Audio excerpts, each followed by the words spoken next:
Judge insults Michelle Obama. In court, minutes later, she gets him arrested.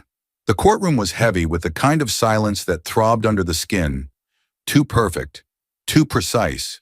As Michelle Obama stepped through the double oak doors, the echo of her heels on the marble floor cracked the tension like a whip.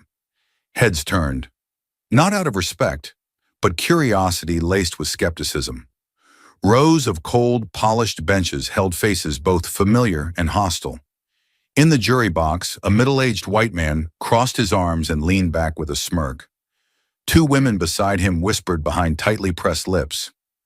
Michelle could feel their gaze slicing through her like knives searching for a weakness. The reporters weren't much better. Pens poised, eyes gleaming, waiting for a stumble to turn into a headline. Behind the plaintiff's table, her assistant shifted nervously, but Michelle remained composed. Her chin lifted slightly. Her stride didn't falter, because she knew. Today wasn't just about evidence. It was about resistance. Howard Gates sat high above them all, cloaked in the black robe of authority, yet his posture reeked of arrogance, not justice.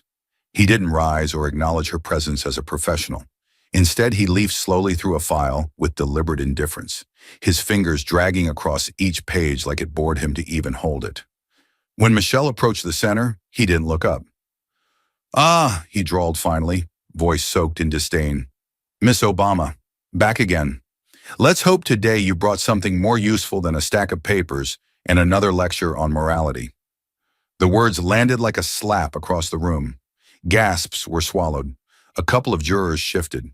The defense attorney, a white man in a navy suit with a smug gleam in his eyes, snorted softly under his breath.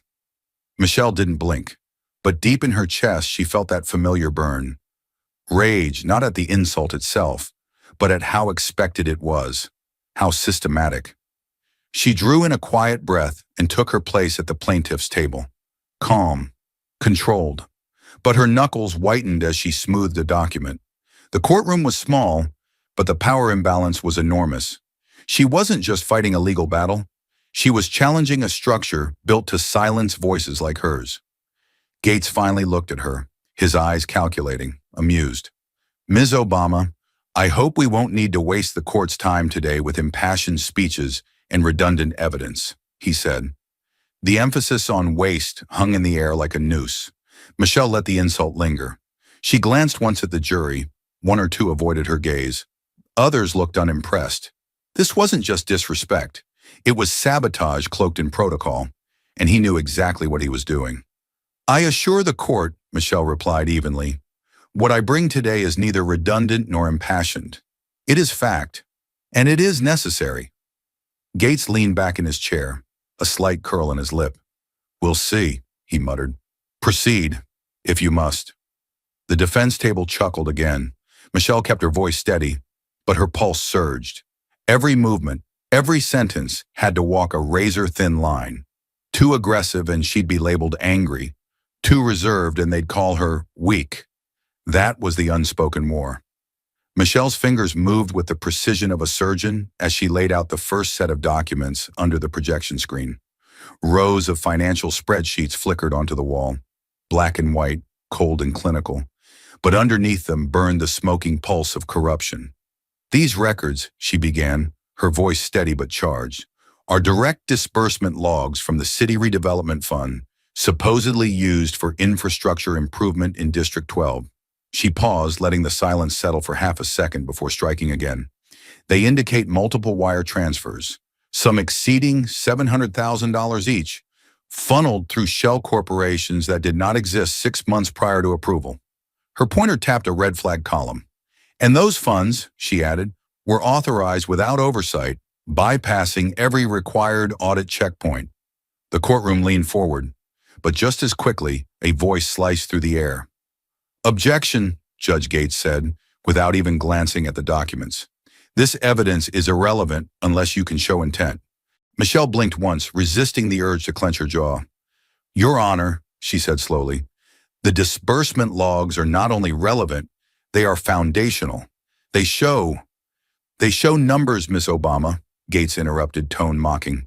"Not proof, not criminality, just numbers in your Interpretation.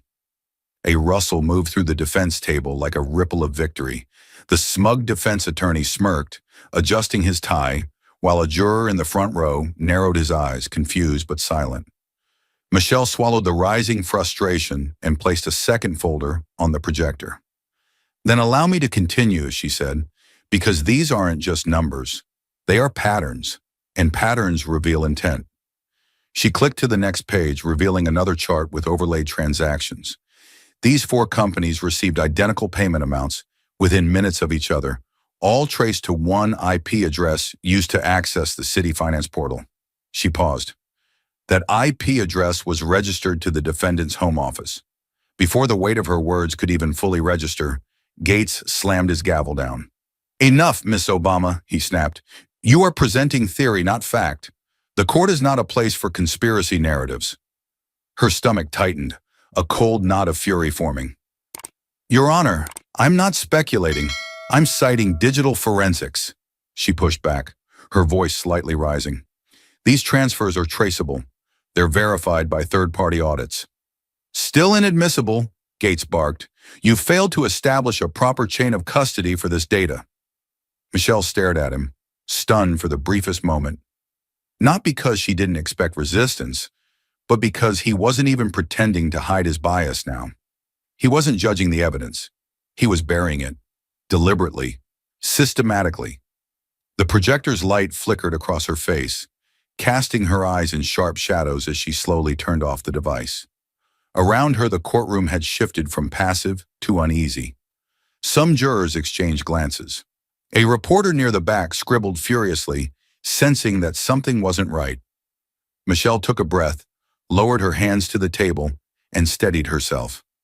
Are you telling me, she said, voice quieter but cutting, that verified financial data, subpoenaed legally and cross-checked by two independent firms, is not permitted in this courtroom? Gates leaned forward, fingers steepled beneath his chin. I'm telling you that your foundation is cracked, counselor, he said with venom, and I won't allow this trial to turn into a circus on your behalf. Silence stretched long and taut like piano wire. Michelle's pulse thundered behind her eyes, but her hands didn't tremble. She knew what he was doing. He was making her the spectacle, not the crime. He wanted the jury to focus on her tone, her posture, her persistence, as if her presence was more offensive than the theft of millions in taxpayer dollars. She saw it in the smirks around her, in the leaning postures of the defense table. They didn't fear her argument. They feared her proving them wrong, and that the system would let her do it. But Michelle wasn't done, not even close. She slid another document forward, slowly, deliberately. This, she said, is a signed email from the defendant, approving the exact amounts in question. Gates didn't even glance at it. Stricken from the record, he said coldly. You're wasting our time. And just like that, another truth was erased, not by evidence, but by authority. Michelle stood in that courtroom not as a lawyer, but as a woman fighting a machine that refused to see her as equal. The walls weren't white. They were gray and complicit, and every denial, every shutdown was a nail in the coffin of justice. But she didn't flinch, didn't bow. Instead, she stared back at Howard Gates and thought, you can silence my voice today, but you just handed me the proof I need to tear your kingdom down tomorrow. Michelle flipped to the next page of the file, her hands steady but her heart pounding like a war drum beneath her ribs. The numbers were damning enough: bloated project costs, inflated invoices, shell corporations stacked like Russian dolls. But it was the signature at the bottom that made the air in the courtroom turn to ice. There it was, in smooth, unmistakable ink. Howard L. Gates, bold, confident, official. For a moment, she thought her eyes had deceived her, that perhaps it was a coincidence, a different Gates, a forged name, anything but this. But no. She double-checked the city registrar stamp, the approval code, the date, everything aligned with the documents entered into the city's budget system under the authority of the judiciary. Her breath caught in her throat, not out of shock, but because she understood the weight of what she was holding. This wasn't just corruption. This was conspiracy. And the man behind the bench wasn't just covering for the accused. He was part of the machinery that made the theft possible. She placed the document into her folder without a word, careful not to draw attention yet. The courtroom was on a short recess, and most of the gallery had cleared out, but Gates remained seated at his bench, scribbling something onto a legal pad with a faint scowl. Michelle walked slowly past him on her way out, not to provoke, not to signal intent, but because the path led directly by the dais, and just as she passed, his voice slid out like a serpent in the dark. "Some things," he said without looking up, "are better left buried." Michelle stopped mid-step, the hairs on her neck rising. She turned her head slightly, catching his gaze as he lifted it deliberately toward her. His eyes weren't furious. They were calm, cold, practiced. "Especially," he added, "if you still want to practice law after this trial." The words didn't echo. They didn't need to. They landed heavy and personal, like a glove slapped across the face in a prelude to war. Michelle didn't flinch. She stood still, absorbing the threat, not just to her case, but to her career, her reputation, maybe even her safety. "Is that a warning, Your Honor?" she asked quietly, her tone stripped of fear, edged with steel. Gates smiled, but it was a dead thing, lips curving without warmth, without humanity. "It's advice," he replied. "Take it how you will." Michelle looked him straight in the eye, and for a heartbeat neither of them moved. The courtroom may have been quiet, but the walls seemed to press in, listening, bearing witness to something far more dangerous than a judicial dispute. This wasn't about evidence anymore. It was about power. When she walked out of the courtroom, her pace was slow but deliberate, every footstep echoing with purpose. She didn't say a word to her assistant, who waited anxiously outside the chamber doors. Her mind was a battlefield. Plans, options, consequences exploding like landmines across her thoughts. She had seen corruption before. She had exposed fraud, confronted CEOs, dismantled financial empires brick by brick. But this was different. This was a man who had the power to dismiss evidence with a wave of his hand, bury truths beneath the gavel, and now he was threatening her in the open because he believed he was untouchable. Because for so long he had been. And Michelle realized in that moment that she was alone. She reached a quiet corridor and leaned briefly against the wall, breathing deep. Her fingers clutched the folder tight, the edges pressing into her palm like a physical reminder of what was at stake. She thought of every woman, every person of color who had walked into a courtroom believing in justice, only to be silenced by men like Howard Gates. And she made a decision. She would not be silent. Not now. Not ever. If Gates thought intimidation would work, he had chosen the wrong enemy. Michelle opened her phone and sent a message. One word, one name, to a federal contact she had trusted for years. Then she turned and walked back toward the courtroom, her eyes lit not by fury, but by precision, the kind that doesn't shout, the kind that dismantles. Back in the courtroom, Gates returned moments later, wearing the same arrogant mask he always wore. He didn't glance at her. He didn't need to. His message had been sent, his dominance asserted. Michelle remained still as the room filled again, feeling the weight of his presence pressing against her like a smog. But something had changed, not in him. In her, he had shown his hand, and now she knew exactly how to beat him, not by shouting, not by pleading, but by showing everyone in that room that the emperor wore robes soaked in rot. Michelle moved with the kind of deliberate calm that made people hold their breath. She reached into her case and pulled out a single folder, its edges sharp and clean, the paper inside still warm from the photocopier. The courtroom, packed to the seams, seemed to pause in anticipation. Even the soft hum of fluorescent lights overhead felt muted. She stepped toward the projection screen and, with the quiet certainty of someone who had checked every line, every code, every legal ground, she laid the page down beneath the display. Numbers appeared first, columns, line items, totals. Then the signatures. And there it was, glowing across the wall behind her. Howard L. Gates in bold black ink, directly beneath a misappropriated $3.8 million budget approval for a non-existent infrastructure firm. The silence snapped like glass. Then a low collective intake of breath echoed from the gallery. Michelle turned to face the room, her voice cutting clean through the tension. This approval form, she said, was signed not by a project manager, not by a financial auditor, but by the presiding judge of this courtroom. Gates reacted like she'd fired a shot across the bench. He jolted forward, slamming his gavel once, hard, the sharp crack like a whip against the room's skin. "That's enough," he barked, his voice jagged with fury. "That document is a fabrication. It has no place in these proceedings." Michelle stood her ground, eyes locked on his. "The document," she said, calmly but firmly, "was obtained through a subpoena signed by the Office of Inspector General.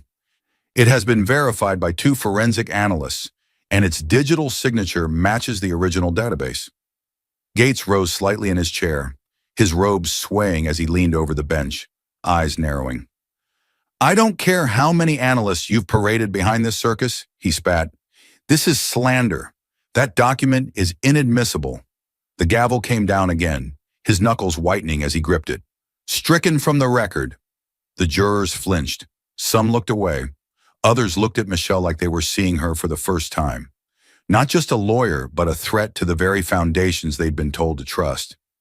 A reporter in the front row scribbled so fast his pen snapped against the pad. The defense attorney whispered something to his client, who had gone pale, his confidence evaporating with every second the screen remained lit. Michelle didn't move, didn't blink. "Your Honor," she said, her voice low but razor sharp, "you don't get to strike a truth simply because it threatens your seat." Gates's face darkened. His nostrils flared. "Are you accusing this bench of criminal misconduct?" "I'm not accusing," she replied, her tone unwavering. "I'm presenting evidence. It's the bench that now must answer to it." The atmosphere turned electric. Every eye locked on the judge. No one moved, no one spoke. Michelle's words hovered in the air like live wires, sparking off every wall, every stare. Gates's hand hovered over his gavel again, but he didn't bring it down. His authority, so long unchallenged, so long wielded like a weapon, was now trembling under the weight of a single piece of paper. His voice dropped, barely a growl. "This ends now, Ms. Obama. If you continue down this path, you'll face consequences far beyond this courtroom." But his threat sounded hollow, desperate, because everyone could see the truth burning behind Michelle's eyes, and worse, for him, they could see the fear creeping into his. She stepped away from the projector and let the signature stay there, big and bold, for all to witness. The truth was no longer confined to file folders and back rooms. It was up on the wall, undeniable, unshakable, and it had the judge's name on it. The courtroom had fallen into a tense silence, like the kind that comes before a lightning strike. Michelle Obama stood poised at the plaintiff's table, her expression unreadable, but her eyes locked on Judge Howard Gates with a gaze that burned straight through marble. For a moment, no one moved. The last document had already shaken the room, but she wasn't done, not by a long shot. Calmly, she reached into her briefcase and retrieved a small silver device, compact and cold, like the truth it carried. She didn't say anything right away. She let the object speak for itself as she placed it squarely on the center of the table. Her hand hovered over the button, and when she pressed play, the voice that filled the courtroom was unmistakable, gravelly, authoritative, and drenched in venom. "Make sure she never gets her hands on the ledgers. I don't care how. Just take care of it." The room froze. Michelle didn't speak. She didn't need to. The words had detonated like a bomb in the middle of the room, and the fallout had already begun. Every head turned toward the bench. Gates had gone pale, his usual smug expression vanishing like smoke. His fingers, once casually drumming the gavel, now gripped the edge of his bench like it might anchor him in place. A reporter in the front row dropped his notepad, the slap of it hitting the floor barely audible over the stunned silence. Another journalist fumbled for his phone, already recording, eyes wide in disbelief. Gasps rippled through the gallery as if the very walls had inhaled sharply. One juror, an elderly woman in a brown cardigan, visibly recoiled. The court stenographer, trained to remain neutral, paused for the first time since the trial began, her fingers suspended over the keyboard like time itself had stopped. Gates didn't move. He couldn't. His voice, immortalized in that single damning sentence, echoed through the courtroom like a ghost demanding justice. Michelle let the recording play out in full. It was short, just under 20 seconds, but those seconds felt eternal. In them was the unfiltered, undeniable truth. A judge, this judge, conspiring to obstruct justice, silencing the law he was sworn to uphold. She stepped forward slightly, her voice quiet but slicing clean through the tension. "That voice," she said, "belongs to Judge Howard Gates." The recording was obtained legally as part of a wider investigation into judicial misconduct and collusion with the defendant. Gates opened his mouth as if to speak, but nothing came out. His throat convulsed, his eyes darting to the corners of the room, as if searching for an escape, a rebuttal, anything to counter what had just been played. But there was nothing, no denial, no spin, just the sound of his own corruption laid bare before everyone. The defense attorney jumped to his feet, desperate to salvage what little ground they had left. "Objection! That recording could be fabricated. There's no proof it hasn't been tampered with," he shouted. Michelle didn't even look at him. "The digital signature has already been verified by a third-party forensic lab. The chain of custody is clean. I have the report ready for submission," she said flatly, eyes still locked on Gates. She wasn't wasting time. She wasn't arguing. She was presenting a death sentence for a legacy built on lies. Gates slammed the gavel once, twice. Wild, unfocused motions, his voice cracking as he barked, "Silence! This courtroom is out of order." But the gavel had lost its power. No one listened, because now everyone could see what he really was. Not a judge, but a man desperately clinging to a throne built on sand. The jury looked stunned, shifting in their seats like they'd just witnessed something criminal in real time. Because they had. Cameras from local media, previously silent observers, now buzzed with renewed energy. The trial was no longer just about a crooked developer. It was about the man presiding over the entire proceeding. Michelle didn't press forward. She stood still and let the evidence breathe. The truth, once spoken, didn't need to be shouted.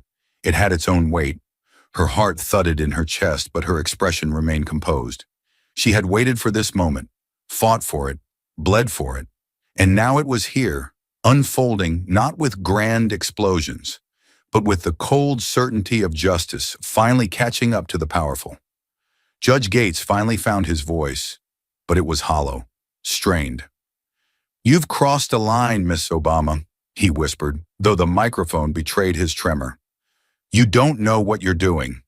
Michelle leaned in just slightly, her tone like steel wrapped in velvet. "On the contrary, Your Honor," she replied, "I know exactly what I'm doing. I'm holding the law accountable, even if it's sitting on the bench." Another gasp erupted from the back row. Even the bailiff shifted, unsure whether to intervene or simply bear witness. Michelle turned and retrieved a sealed envelope from her case, holding it up. "This contains the transcript of the recording, signed and certified by the DOJ's Oversight Division. I move to submit it into evidence and request immediate review of the judge's conduct." There was nowhere left to run. Gates looked down at his desk, then back at Michelle, his mouth twitching but no words coming. The gavel sat motionless. The room had turned against him, not with hatred, but with clarity. The illusion had shattered. Michelle stood in the center of it all, not victorious, not smug, but resolute. This wasn't about winning a trial. It was about dismantling a wall that had stood for too long, one brick at a time. And with that one sentence, make sure she never gets her hands on the ledgers. She had taken down its foundation. A slow murmur began building in the room, reporters whispering into phones, jurors exchanging glances. The bailiff stepped forward, awaiting orders that would never come. And Michelle, she just stood there, unshaken, because truth, once exposed, does not retreat. It doesn't apologize. It demands reckoning. And that reckoning had just begun. Michelle didn't raise her voice. She didn't need to. Her eyes locked onto the uniformed officer standing by the rear door. A subtle nod, small and deliberate, but loaded with consequence. The response was immediate. The door swung open, and two federal agents in black suits and stern expressions stepped into the courtroom like thunder rolling in after a flash of lightning. Their presence was sharp, electric, as though the very air recognized the authority they carried. Gas fluttered through the gallery like a flock of startled birds. All eyes snapped toward the agents, and then, inevitably, toward the man still seated behind the bench. Judge Howard Gates froze, his fingers hovering above the gavel as if it might still save him. But justice was no longer something he could pound into submission. It was walking toward him, measured, precise, unrelenting. Judge Howard Gates, one agent announced, his voice ringing with unshakable certainty. You are hereby placed under arrest for obstruction of justice, abuse of judicial authority, and conspiracy to commit fraud. The silence that followed was monumental, so deep, so complete, it pressed into every corner of the room like a suffocating fog. Gates blinked once, then twice, his jaw working furiously to summon words that wouldn't come. His eyes darted to the jury box, to the reporters, to the defense attorney. Anyone who might object, intervene, save him. No one moved, no one spoke, because no one could deny what they had just witnessed. His voice, the recording, his signature on the stolen millions. The evidence was no longer buried in files or hidden in courtrooms. It had been dragged into the light, and that light now scorched him. Gates shot up from his chair, his robe flaring like a dying flame. This is outrageous, he barked, spittle flying. I am the law in this courtroom. The words came out, half roar, half plea. I am the law. But they rang hollow, desperate echoes from a man watching his own empire collapse beneath him. The agents didn't flinch. They stepped forward with clinical calm, one pulling a set of handcuffs from his belt, the other placing a firm hand on Gates's arm. Sir, place your hands behind your back, the agent instructed. Gates resisted for a moment, eyes wild. You have no jurisdiction here. This is my courtroom, he shouted, his voice cracking on the final word. Michelle remained rooted in place, her face carved from granite. She said nothing. She didn't need to. The truth was speaking louder than any gavel ever could. The sound of the metal cuffs snapping shut was like a final verdict, echoed by the stunned gasps that filled the room. A symphony of justice, slow, deliberate, unforgiving. Gates stood there, now cuffed, his arms drawn behind him, shoulders heaving with furious, shallow breaths. The same hands that had waved away evidence, silenced objections, and sentenced men and women with impunity were now locked behind his back. He looked around one last time, his gaze sweeping the room like a drowning man, searching for a lifeline. But the jurors stared down at their laps. The reporters pointed cameras. And Michelle, she stood tall, her expression calm, her silence louder than his screams. The courtroom, once his domain, had turned against him. The bench no longer felt like a throne. It felt like a prison he'd built with his own arrogance. One of the agents gave him a final warning. Anything you say can and will be used against you in a court of law. Gates let out a bitter, breathless laugh. This is a witch hunt, he snarled. A political stunt. But no one was listening, because the man who claimed to embody the law had just been unmasked as its betrayer. The camera shutters clicked like Judgment Day ticking forward, capturing the fall of a man who thought himself untouchable. As the agents began to escort him toward the exit, Gates stumbled once, nearly falling. The courtroom didn't react. No gasps, no sympathy. The silence returned, heavier than ever. Michelle watched him go, her posture unyielding, her hands still resting on the plaintiff's table. This wasn't triumph, it wasn't revenge. It was something deeper, righteous, cold, necessary. She had faced the system and exposed its rot, and now that rot was being dragged out in chains. The walls of the courtroom seemed different now, less ominous, less sacred, because the myth of invincibility had been broken in front of everyone. Gates twisted one last time toward the gallery. You'll regret this, he hissed. All of you. You're tearing down the justice system. But no one responded, because the system he spoke of, the one that protected him, enabled him, was never justice to begin with. It was a mask, a costume draped over a man drunk on power. Michelle's eyes never left him as he vanished through the door, and when it clicked shut behind him, a subtle shift rippled through the room. A release.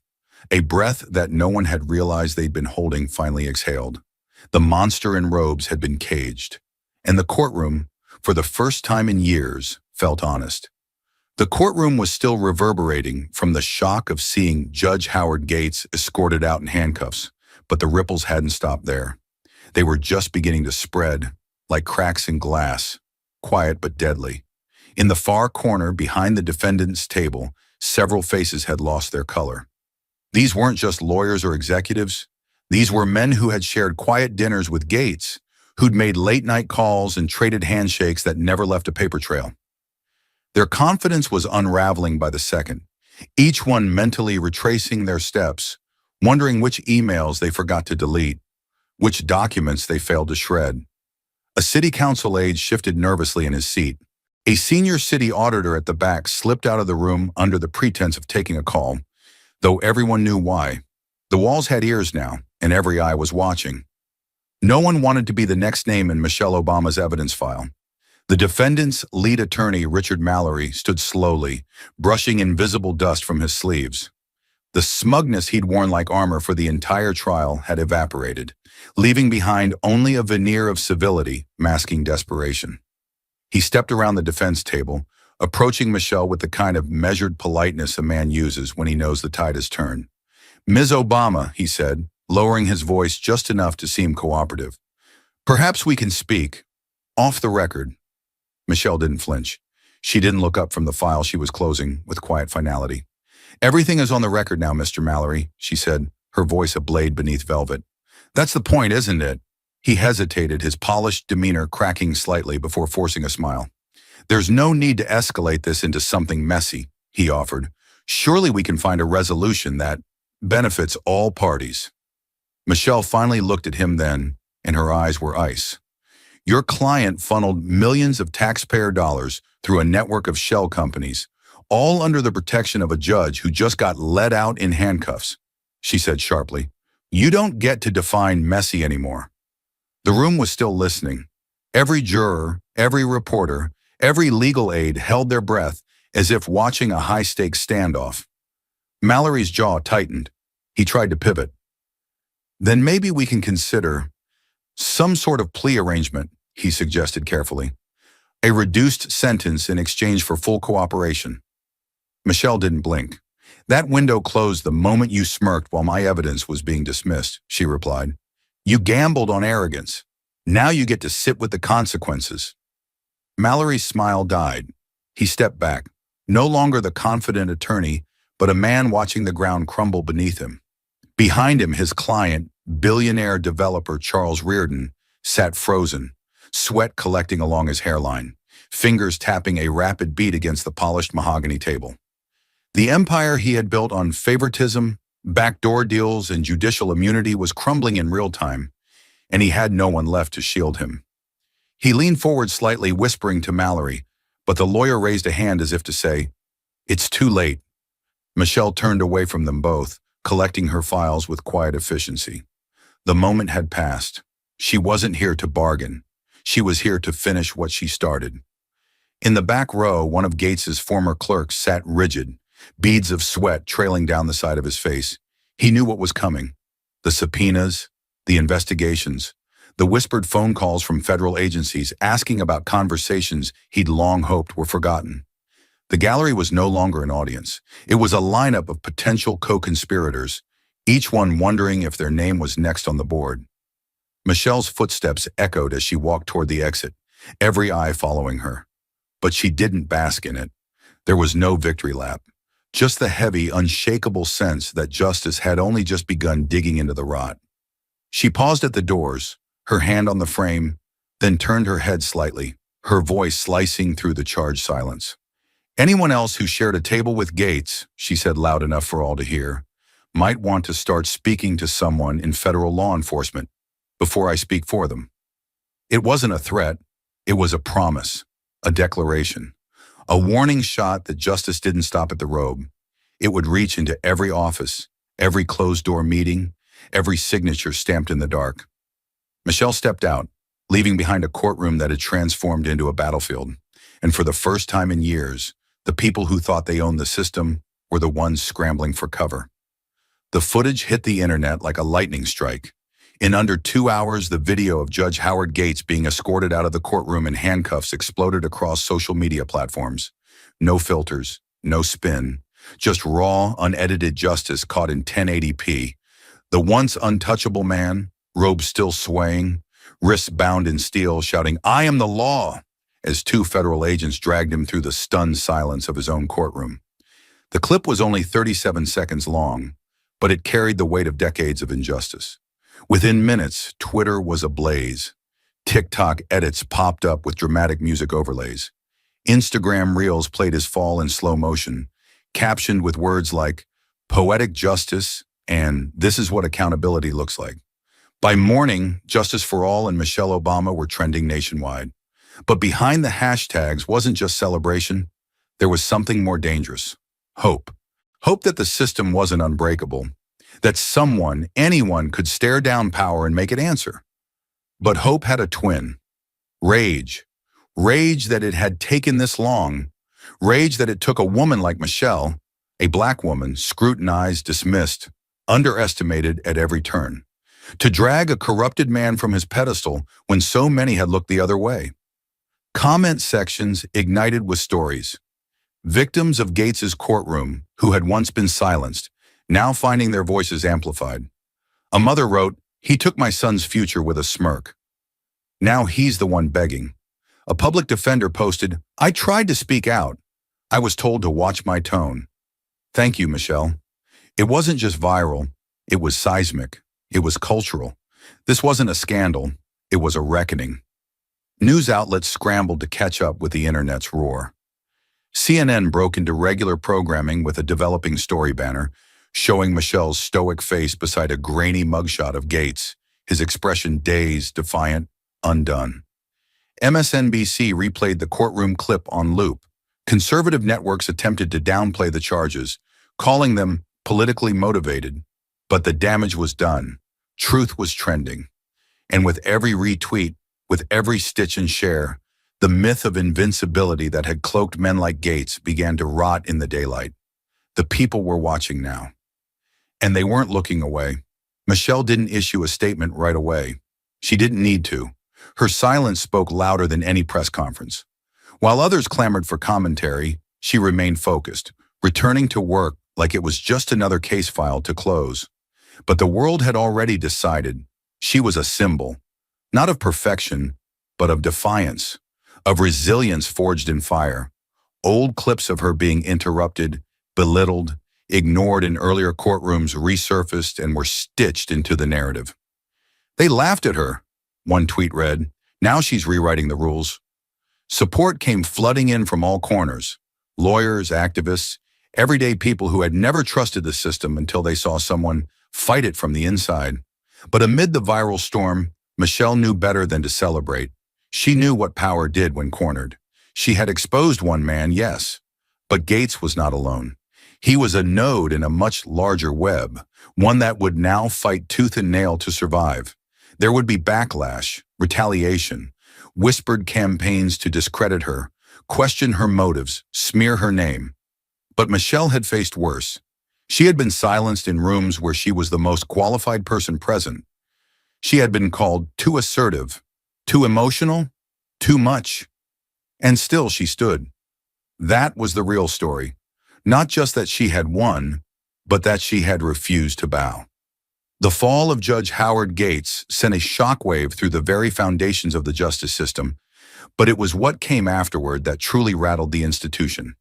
Within 24 hours of the video going viral, Michelle Obama's office began receiving emails, then calls, then lines of people outside the courthouse.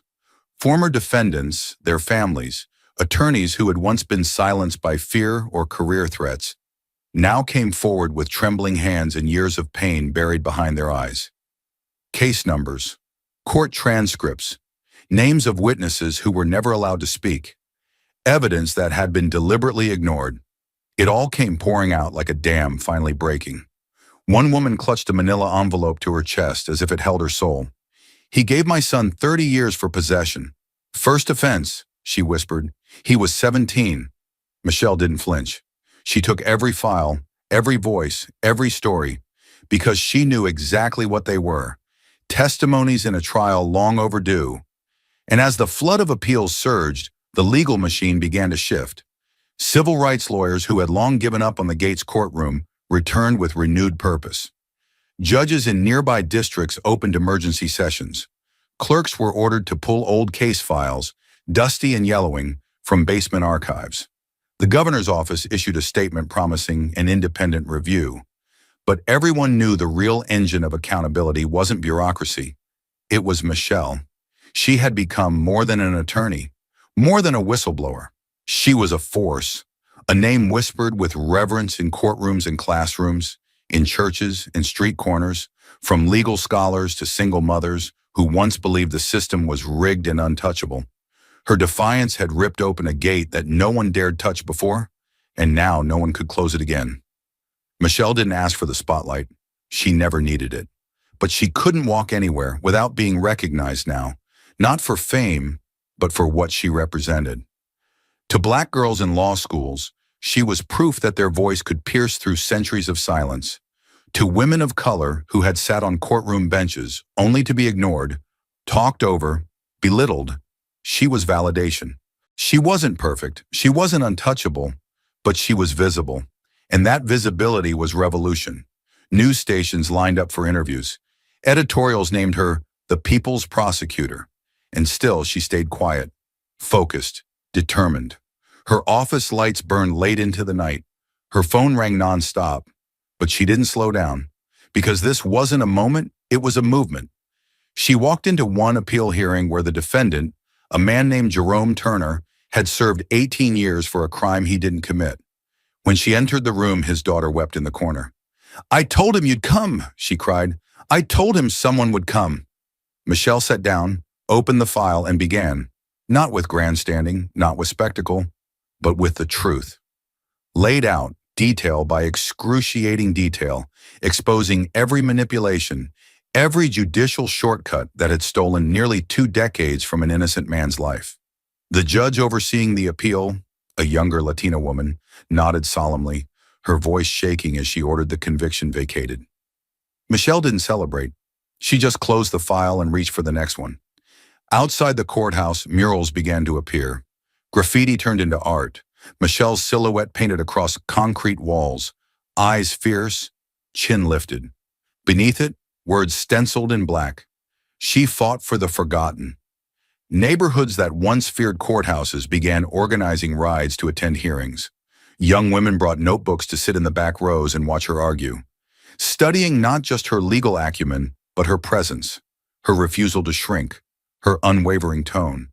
She became what Gates had always tried to prevent, a mirror held to the system, and the reflection was undeniable, biased, corrupt, in need of burning and rebuilding. But with each overturned case, each name restored, Michelle also carried the weight of what had been lost: time, freedom, families torn apart. Some clients didn't live to see their convictions cleared. Some mothers died waiting. Some fathers passed away in prison cells, their records now posthumously absolved. She felt that weight, carried it in the bags beneath her eyes, the stiffness in her spine, the silence she held on long drives home. But it didn't break her. It sharpened her. Because she had stared down a man who wore power like armor and proved that the truth cuts deeper than the gavel ever could. And now, the world knew it too.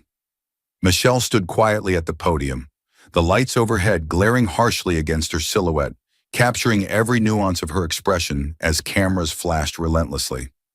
The room, packed with reporters, attorneys, activists, and former victims of Judge Gates's courtroom tyranny, was vibrating with tension, anticipation like electricity humming through the air.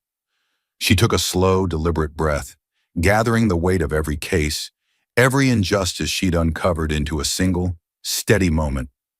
Her voice cut the silence with a clarity honed by years of fighting battles she wasn't supposed to win.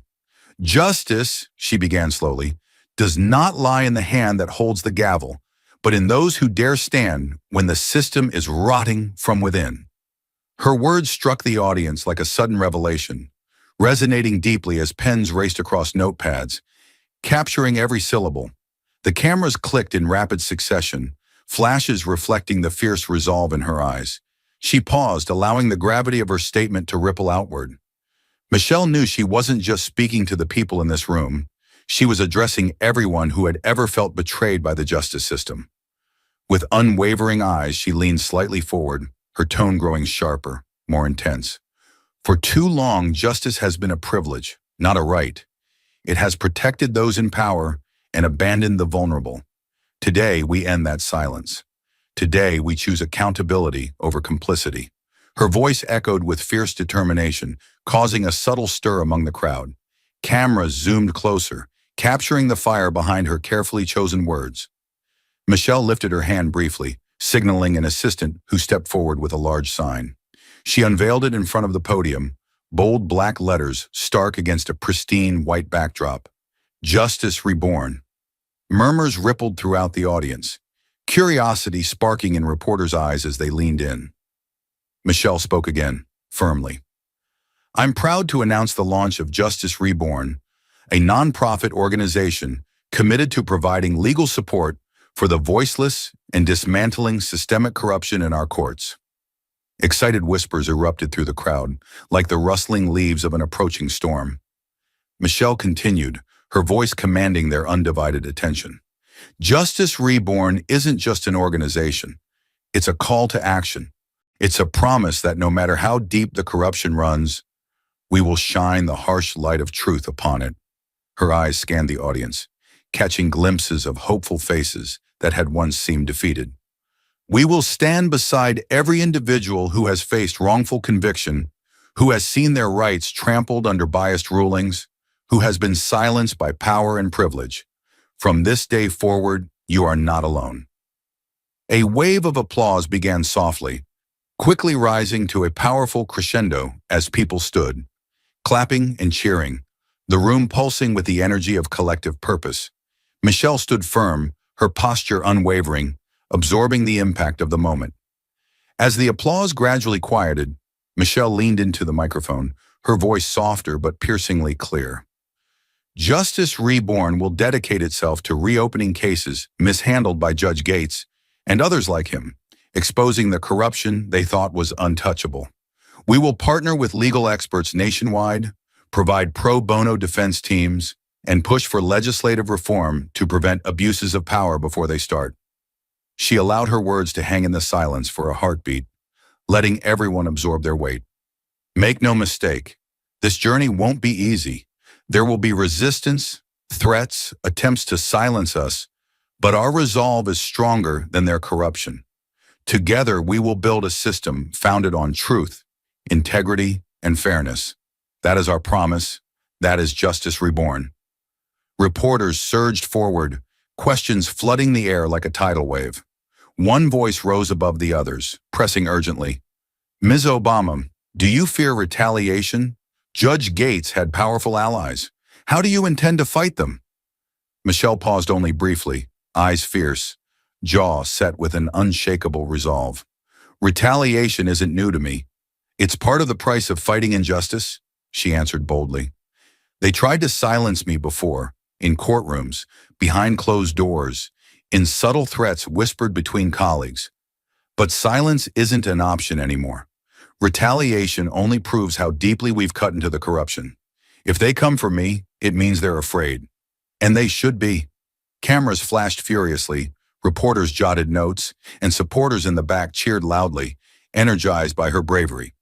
Another journalist quickly pressed forward, asking sharply, "What do you say to those who claim your actions are politically motivated?" Michelle turned directly toward the voice, her eyes blazing. Justice doesn't carry a political agenda, she declared passionately. Corruption doesn't discriminate based on party lines. It discriminates based on power. I've spent my career standing in courtrooms, defending the vulnerable against the powerful. I've witnessed firsthand how justice can be twisted by those who hold the keys. So let me be clear. My agenda is truth. My motivation is accountability. If that seems political to some, perhaps it's time they question why honesty and fairness feel like threats. The room fell momentarily silent, her words hitting with profound resonance. Then once again, thunderous applause erupted, filling the air with palpable excitement. Hours later, the echoes of Michelle's speech reverberated across social media, spreading rapidly online. Clips of her powerful declaration flooded timelines, shared widely by activists, legal professionals, and citizens who felt seen, heard, and finally empowered. Twitter erupted in hashtags Justice Reborn trending alongside Michelle Obama, transforming her from a respected attorney into a living symbol of defiance against systemic injustice.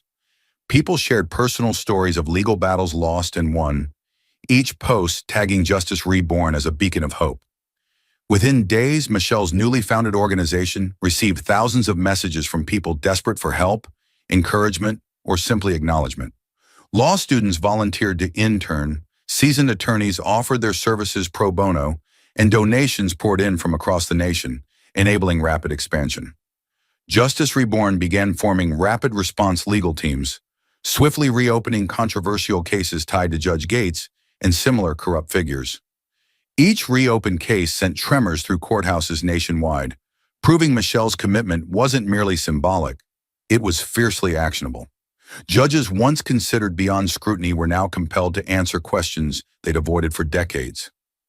Evidence previously buried resurfaced. Testimonies long ignored finally echoed clearly in reopened courtrooms.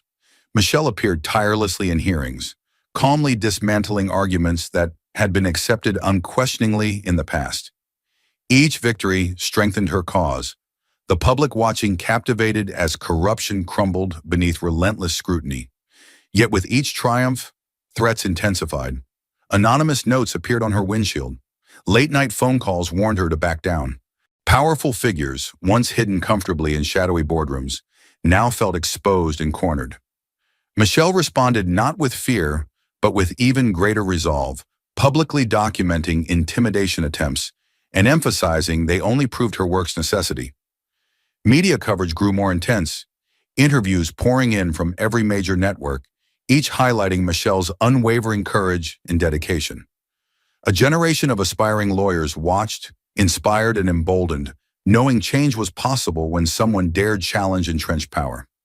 Justice Reborn quickly evolved beyond merely a legal support organization. It became a movement demanding systemic reform.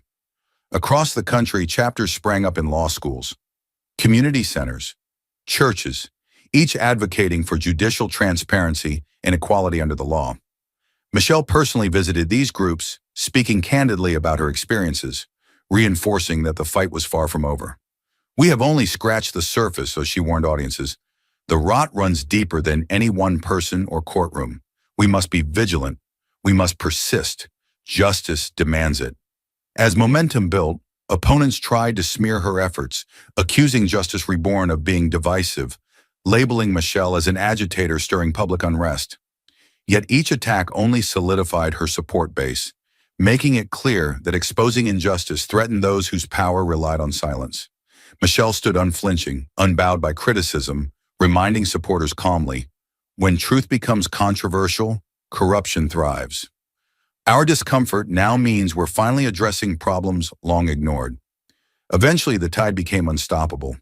Judges across the country now operated knowing their decisions faced intense scrutiny. Prosecutors reconsidered charges carefully, mindful of public accountability. Michelle's steadfast courage and clear vision forged a new judicial reality, one where power feared the people rather than the reverse. Justice Reborn became synonymous not just with legal aid, but with reclaiming faith in a broken system, inspiring everyday citizens to demand fairness loudly and unapologetically. Michelle's initial quiet resolve had ignited a wave, and now that wave roared unstoppably toward lasting change. Yet Michelle herself remained grounded, aware the battle never truly ended. Late nights in her office, surrounded by stacks of case files and photographs of victims she fought for, she knew justice required constant vigilance. There would always be those who abused power, who manipulated truth for personal gain. But now, thanks to Justice Reborn, they knew accountability would always be waiting, relentless and unafraid. Michelle's phone lit up with messages of gratitude from those she'd helped, yet her expression remained focused, determination etched deep in her features. Her fight wasn't over. It was only beginning. The gavel echoed through the courtroom with a sharp, decisive crack, signaling the official end of the trial. Yet Michelle Obama knew, deep in her bones, that the fight had only just begun. She stood motionless for a moment, absorbing the gravity of the silence, a silence pregnant with hope, uncertainty, and the electric current of what had just unfolded.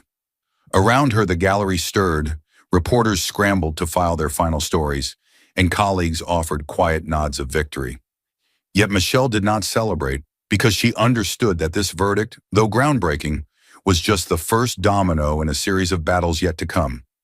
Outside, beyond these oak doors and polished floors, the powerful and corrupt still whispered in dark corners, plotting retaliation and counting on fear to maintain their twisted control.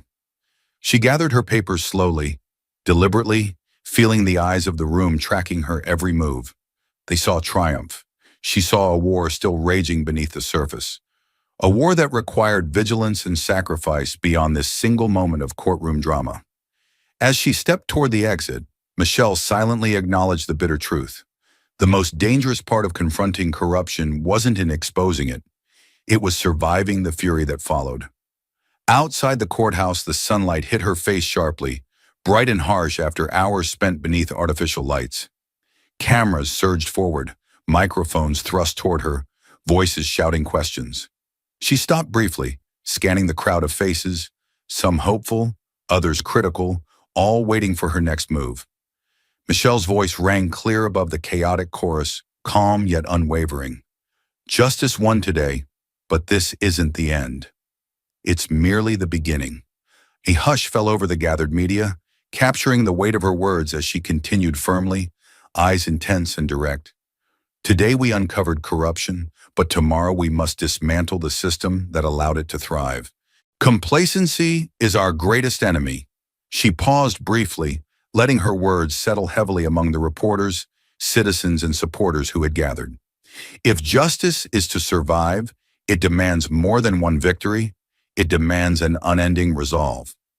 Michelle stepped away swiftly, leaving behind a silence punctuated only by the urgent clicks of camera shutters capturing her determined exit.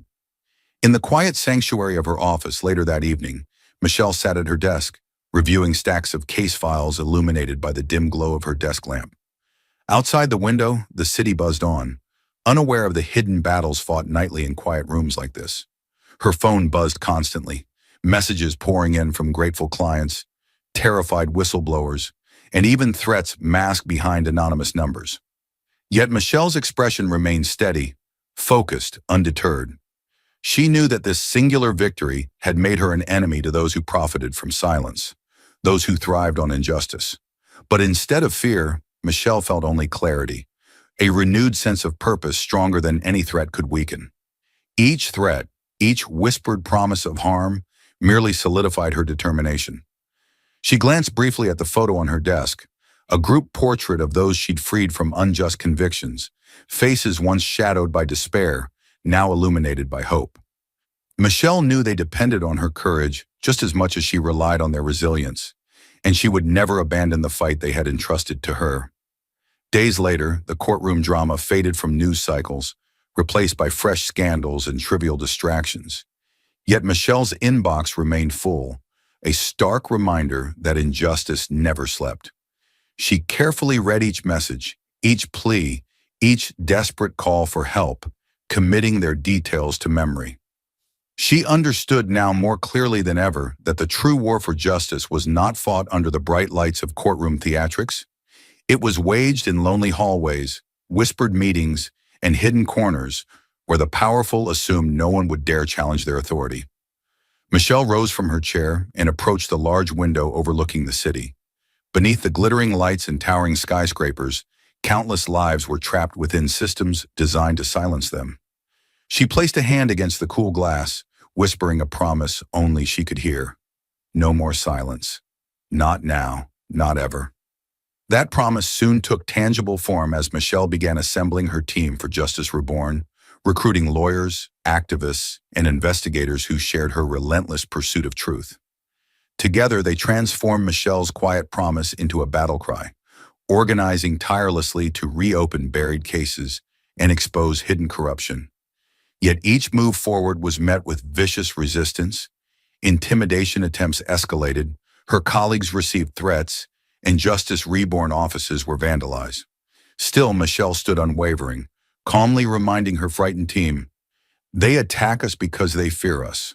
Our strength lies in our courage to stand firm despite their attempts to silence us." Her words ignited a renewed determination within her team, emboldening them to push forward harder than before. Soon, their efforts paid off dramatically. Corruption networks once hidden behind polished facades and legal jargon began to unravel under the intense scrutiny of Justice Reborn. Whistleblowers stepped forward, confident their voices would finally be heard. New evidence emerged, turning isolated victories into systemic reform. Michelle watched as corrupt officials resigned or were indicted, as communities regained their trust in a justice system finally proving worthy of its name. But even amidst these victories, she never lost sight of the price paid. She remembered each victim she couldn't save, each family torn apart by unjust convictions. Their memory became the fuel driving her onward, reminding her daily that justice delayed was justice denied, and that complacency was as deadly as complicity. At a public event commemorating their achievements, Michelle took the stage once again, facing an audience filled with faces changed by her work. Her voice rang clear and resolute, echoing with passion born from hard-earned experience. "Justice is not dispensed from high benches," she declared fiercely, eyes scanning the faces before her, "but defended by those willing to walk through hell itself to reclaim the light." Her words resonated deeply, stirring the crowd into thunderous applause. Yet Michelle's expression remained grave, knowing the battle was far from over. "Tonight we celebrate our progress, but tomorrow we return to the fight, because injustice never rests, and neither will we." Later, alone in her office, Michelle reflected quietly on the journey thus far. The initial verdict had been a catalyst, propelling her forward into uncharted, dangerous territory. Yet despite the risks, despite the threats and exhausting battles, Michelle felt no regret, no fear, only a profound sense of purpose. She understood now that true justice was not measured by singular victories, but by continuous courage in the face of relentless adversity. Her phone vibrated gently, displaying a message from a young law student inspired to join her cause, asking simply, "If faced with injustice in a silent courtroom, should I stay quiet or stand up?" Michelle paused, fingers hovering over the keyboard before typing firmly, "Stand. Always." That night, Michelle Obama finally allowed herself a moment of quiet pride, not in personal victory, but in the legacy beginning to unfold around her. Her fight had become a beacon, illuminating a path previously hidden beneath shadows of power and fear.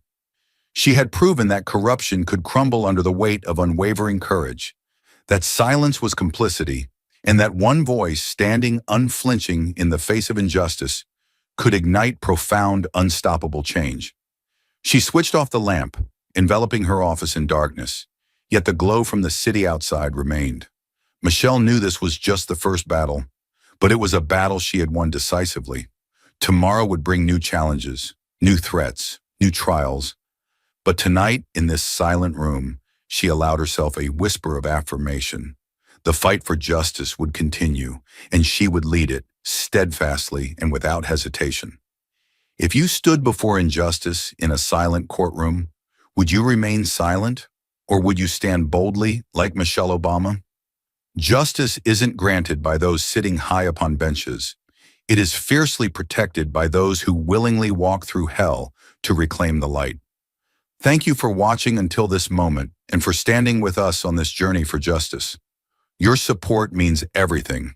Like, subscribe, and turn on notifications so you never miss what's next. And we'd love to hear your thoughts. Leave a comment below and let us know what moved you most in this story.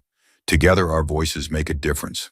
Judge sentences innocent black man to 60 years.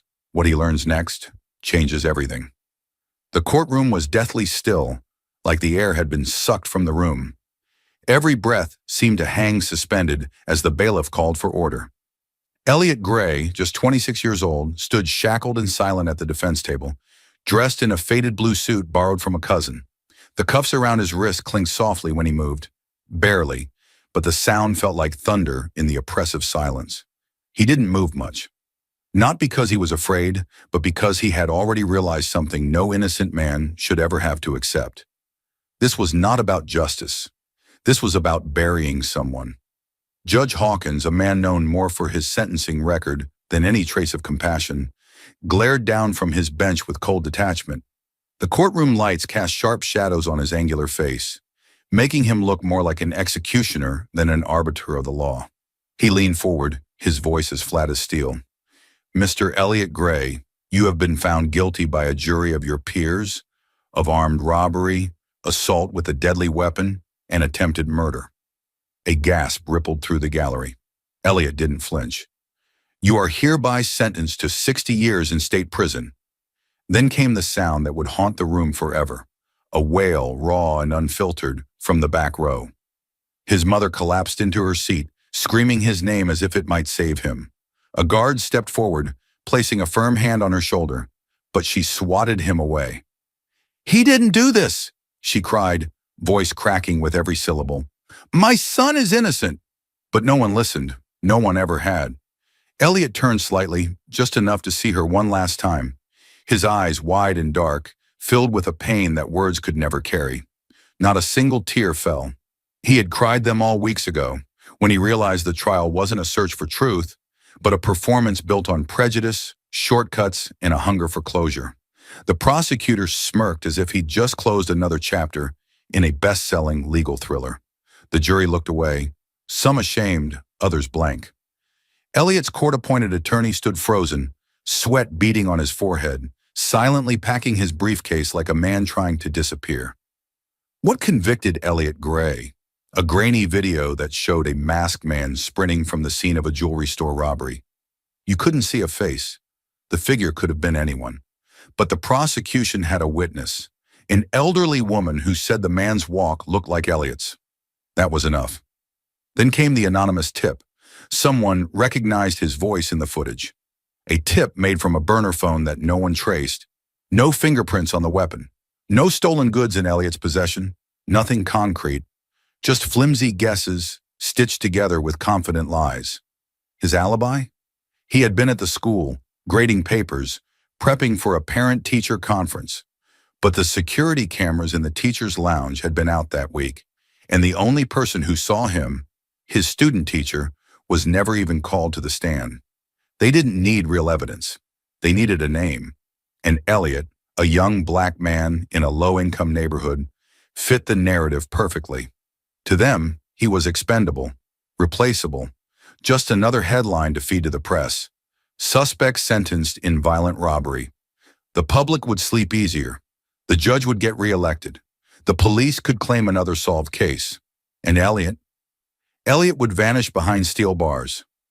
As the guards approached, he straightened his back, not out of pride, but sheer defiance. His chains rattled again, a sound more humiliating than any insult.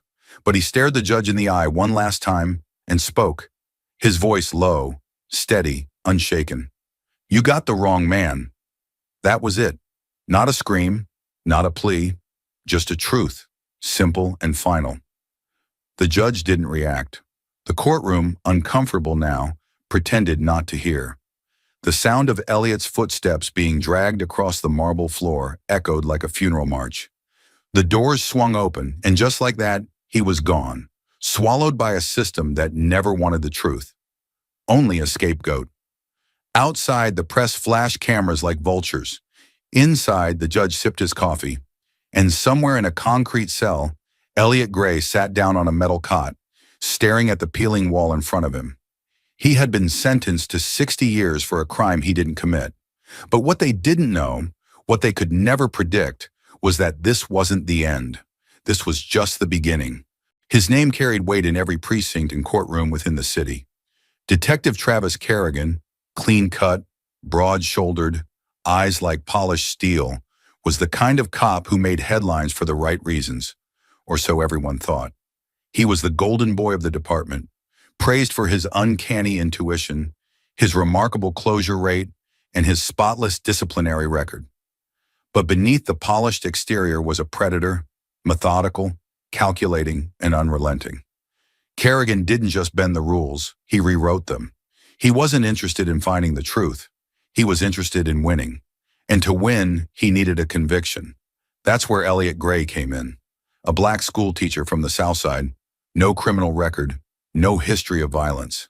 But he was in the wrong place, with the wrong skin, and lived in the kind of neighborhood where justice arrived late, if at all.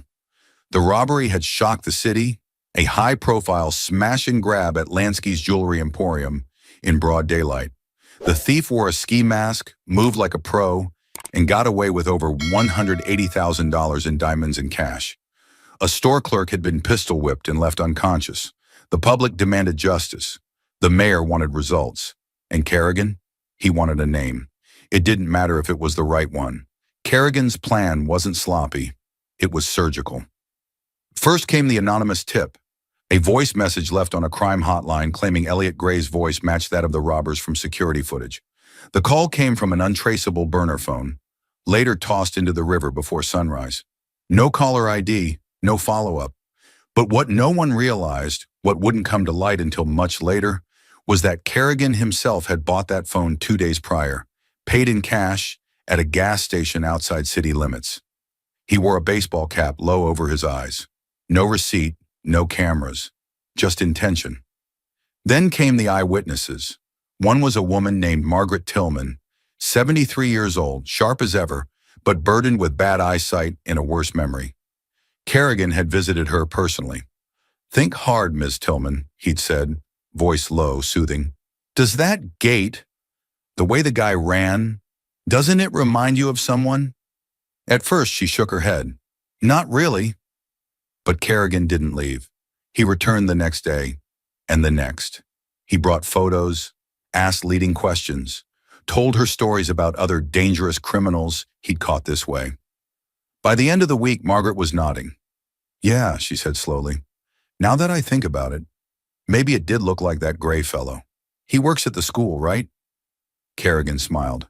"Exactly." Then came the crown jewel of the case, the weapon. It was a black semi-automatic handgun found in a storage locker registered in Elliot's name. Fingerprints had been lifted from the grip, one partial, one full. Both allegedly matched Elliot's prints. But what the court never heard, what the jury was never allowed to see, was that this wasn't the only gun. There was another. It had been recovered 2 days after the robbery during an unrelated drug raid on the east side. The serial number matched the make and model of the gun used in the robbery, down to the unique scratch on the barrel. It had been submitted into evidence, cataloged, logged. But Kerrigan had marked it as unrelated. That gun, the real weapon, had never made it into the courtroom. Instead, he planted a different gun in the storage locker.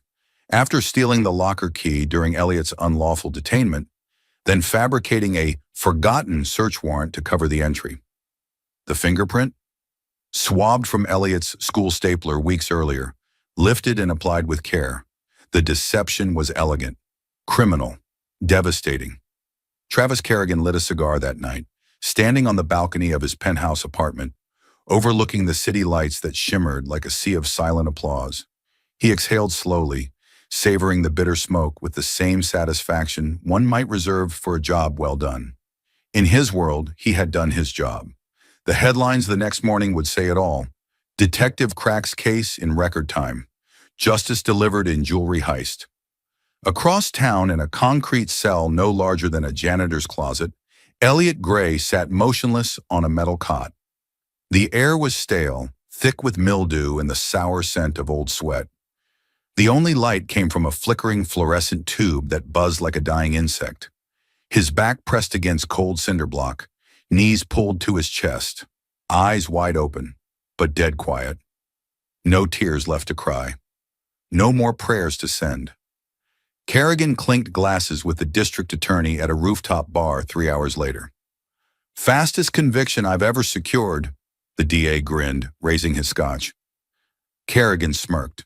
"When the pieces fit, they fit." They laughed. Somewhere a jazz band played smooth notes while servers moved like shadows, and the city's elite toasted to justice. Meanwhile, Elliot lay staring at the ceiling, every muscle locked in tension. A distant scream from another inmate echoed through the cell block. A guard barked a command. Steel clanged. Somewhere a man cried, and Elliot just breathed, shallow and slow, gripping the thin blanket like a lifeline. He wasn't angry anymore. He was hollow. This is how it ends, he thought. Not with a fight, but with silence. Kerrigan received a departmental commendation 2 days later. Cameras flashed, hands clapped. The mayor offered a handshake, and a framed plaque was mounted in the hallway near Internal Affairs. No one asked questions? Why would they? The bad guy had been caught. Case closed. But Elliot's mother hadn't eaten in 3 days. She sat on her porch, phone in hand, dialing lawyer after lawyer, pleading, begging, praying someone would take her son's case seriously. "He's not a criminal," she whispered through tears. "He was at the school. He was grading papers." Each time the line went quiet. Then came the soft, rehearsed voice. "I'm sorry, ma'am. There's nothing we can do. The evidence is overwhelming." Overwhelming. A word that would follow Elliot like a shadow. A word built on forged fingerprints, twisted witness statements, and a detective's unchecked ego. Kerrigan slept soundly that night, the hum of praise still ringing in his ears. Elliot didn't sleep at all, because one man had just celebrated a victory, and another had just been buried, alive. They didn't just lock Elliot Gray in a cell, they locked him in a nightmare. From the moment the heavy steel door slammed shut behind him, everything changed. He wasn't a teacher anymore. He wasn't a son. He wasn't even a man with a name. He was just another number, inmate 77,390, stamped in black ink across a tan prison uniform 2 sizes too big. The guards didn't look at him like he was human. They looked at him like he was filth. And the other inmates? They didn't care if he was guilty or not. They'd seen enough men cry innocent to last a lifetime. In their eyes, Elliot was fresh meat, weak, unmarked, and alone. He was a target, and it didn't take long for the beatings to begin. The first assault came 2 weeks in. He was walking back from the chapel when 3 inmates cornered him near the showers. They didn't say much, just a sneer, a nod, and a punch to the gut that knocked the wind out of him. Fists followed, boots. His head slammed into concrete. His ribs cracked like dry wood under pressure. Blood pooled in his mouth, but he didn't scream. He knew it wouldn't matter. A guard passed by minutes later, looked in, and kept walking. Elliot lay curled on the cold tile floor, trembling, coughing blood. No one helped. No one cleaned him up. When he finally limped back to his bunk, a note had been scratched onto the wall above it. "Snitch equals dead." He hadn't said a word to anyone. Days bled into weeks. The food was barely edible. Gray meat paste, overcooked rice, stale bread. If you pissed off the wrong guard, you didn't eat at all. Elliot lost weight fast. His cheeks sank. His eyes hollowed. His skin clung to his bones like wet paper. And yet the worst torture wasn't physical. It was the silence. The sheer, consuming isolation. He'd lie on his bunk at night, staring at the cracks in the ceiling, listening to the echo of distant screams, the clang of metal doors, the buzz of flickering lights. Every hour bled into the next like some slow-motion horror reel. He started talking to himself, just to remember the sound of his own voice. Back on the outside, his family was falling apart.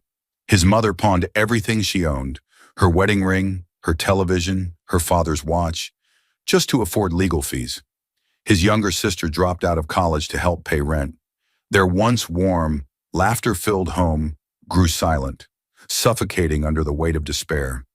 They wrote to lawyers, called advocacy groups, walked into law offices with trembling hands and thick folders filled with alibis and timelines.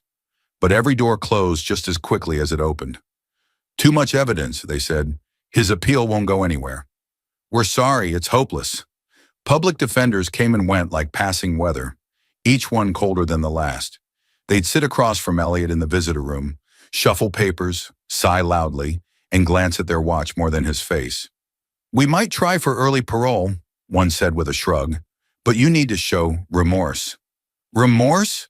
Elliot's voice cracked. "I didn't do anything." The lawyer didn't even blink. "That's not the point." Another one suggested a plea deal, for a crime already convicted. "It'll reduce your time, maybe 40 years with good behavior." Elliot stood up and walked out without a word.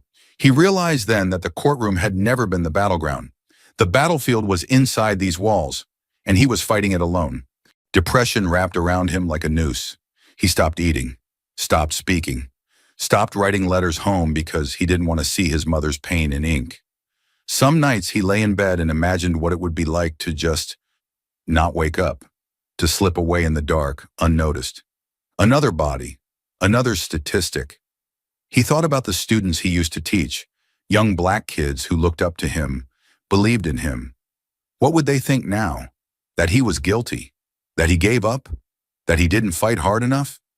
Depression didn't hit Elliot Gray like a thunderclap. It crept in quietly, like a shadow slipping under the door. One morning, he simply stopped getting up. He lay on his cot, staring at the peeling ceiling, watching paint flake and fall like snow. He didn't blink much, didn't speak. Food trays came and went, barely touched. His cellmate tried to talk to him once. Elliot didn't respond. After that, the man stopped trying. The world faded into a monotonous loop of nothingness. Wake, lie still, ignore, breathe, sleep. Some nights he didn't even move. He would lie there motionless, heart beating so softly it felt like it might stop altogether. And part of him wished it would. The injustice he carried wasn't just legal, it was existential. They had stolen more than his freedom. They had erased who he was. In here, no one remembered the classroom where he'd spent years helping kids read their first sentence. No one cared that he stayed late to tutor kids who were falling behind. None of that mattered now. All anyone saw was the label.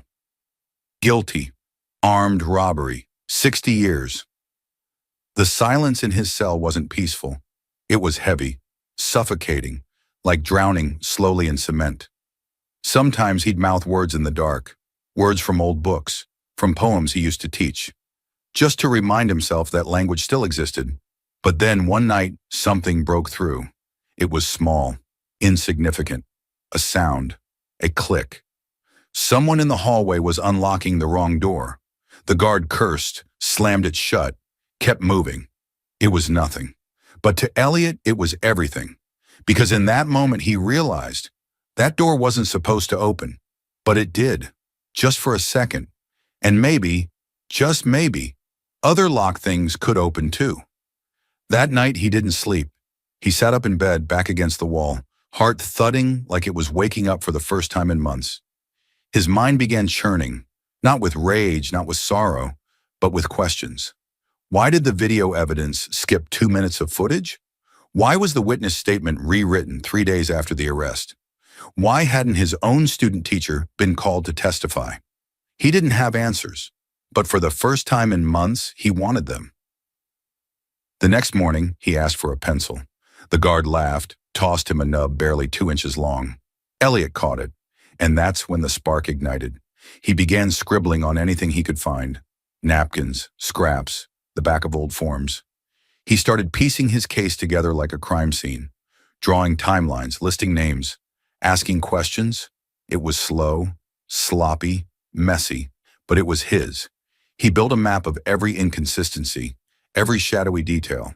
The fingerprint with no chain of custody, the burner phone never traced, the locker key he never owned, the gun that had no business being linked to him. Every day, between beatings and hunger, between insults and despair, he wrote, and every word was a declaration. I am still here. His depression didn't vanish. It hung around like a fog. But now he was moving inside it, breathing through it, fighting against it, not loudly, not dramatically, but relentlessly.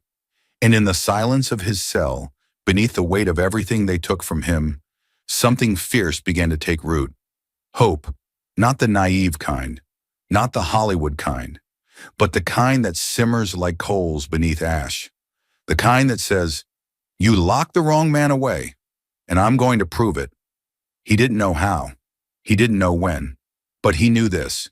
He wasn't done, and neither was the truth. But while Elliot's body remained trapped behind bars somewhere on the outside, a single overlooked file was about to stir the conscience of a man who had long believed the system could do no wrong. Judge Lionel Warren never considered himself a crusader.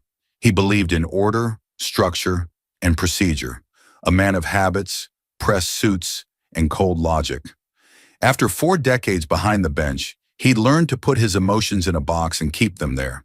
Justice, after all, wasn't about feelings. It was about the law. But that belief was about to be shattered. It started on a rainy Tuesday, the kind where thunder rolled low and slow like a warning growl. Warren was in his chambers, sipping lukewarm coffee, flipping through files he should have already retired from. He was weeks from stepping down. The plaque had been ordered, the farewell dinner plan. He was ready to be done, or so he thought. The file that stopped him cold was buried in a pile marked closed cases. Most were nothing more than bureaucratic leftovers, but one tab caught his eye. Ballistics report, Carter jewelry robbery. He frowned. The case was familiar, high profile, messy. A young black teacher sentenced to 60 years. What was his name again? Warren flipped through the folder. Elliot Gray. A memory flickered. Gray had stood stoic at sentencing. No tears, no outbursts, just a quiet, steady voice. You've got the wrong man. Warren had dismissed it as bravado, but now as he skimmed the report, his stomach clenched. The gun listed in the ballistics log didn't match the one presented at trial. The serial numbers were close, but not identical. The one in the report had a scratch near the barrel, a detail not mentioned during testimony. Even stranger, the report stated that this gun was recovered 2 days after the robbery, in an unrelated drug bust. Warren's eyes narrowed. Why would a gun recovered after the crime be listed in connection with it? Why hadn't this discrepancy been addressed in court? Had it even been presented to the defense? He flipped back and forth through the documents, fingers trembling slightly. Something didn't add up. It was supposed to be just another day in a fading career, but Lionel Warren had just tripped over a thread, and he couldn't stop pulling. For the next 2 days, he scoured archives, digging deeper into the case. Police logs, evidence chains, court transcripts. The further he went, the more uneasy he felt. Witness statements were revised, chain of custody forms were signed in different handwriting, and the anonymous tip that launched the arrest? No record of the original audio file, just a typed transcript.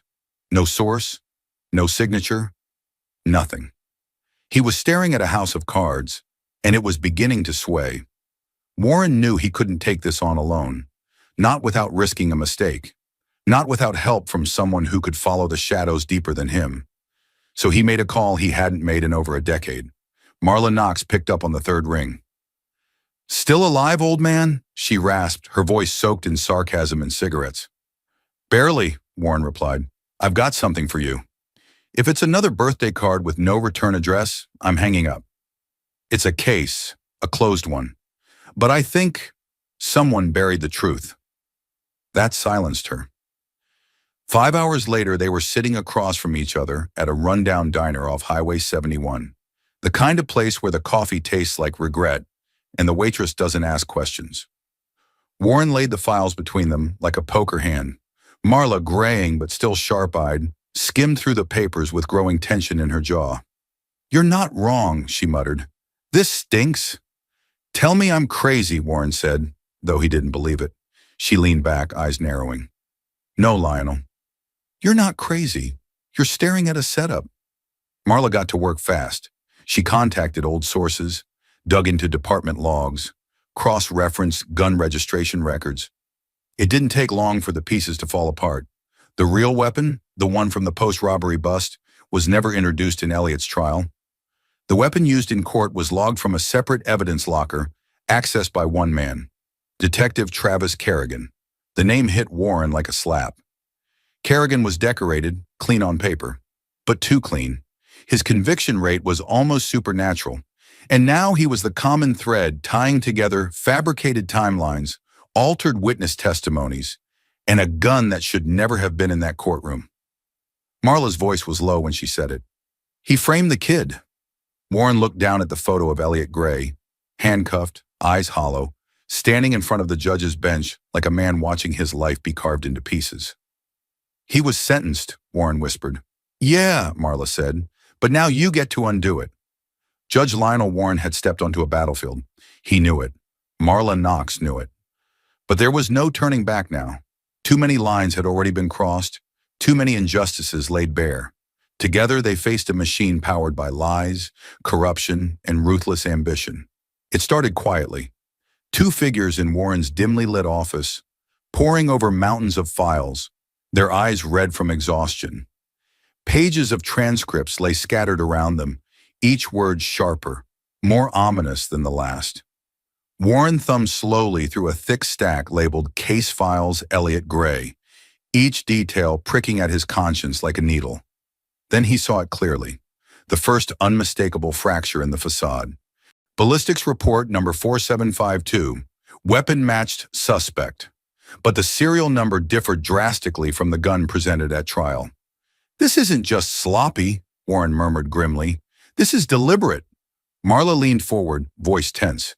"Someone's covered their tracks carefully, but not carefully enough." The two exchanged an uneasy glance, both knowing precisely whose shadow loomed over the case. Detective Travis Kerrigan. A man so revered, his reputation seemed bulletproof. Yet the threads began unraveling faster than either expected. Marla soon discovered troubling discrepancies with witnesses. Several had initially declared uncertainty about Elliot's guilt. Yet suddenly, days later, their testimonies solidified miraculously into damning certainty. One witness, Thomas Burrows, stood out starkly. He'd originally testified, "I couldn't really see the man's face," but the official court document stated unequivocally, "I recognized Elliot Gray immediately." Marla tracked Thomas down to his modest home. His hands trembled visibly as she pressed him gently, yet insistently. Finally, eyes glistening with fear, he whispered the truth. "Kerrigan, he said he'd ruin me if I didn't identify Gray. He told me exactly what to say. I'm sorry, I had no choice." Marla took careful notes, heart pounding. One coerced witness meant others surely suffered the same manipulation. Then came the breakthrough they desperately needed, a packet of emails obtained through an anonymous source inside the precinct. Marla opened the file with shaking hands, and Warren felt his blood turn cold at the contents.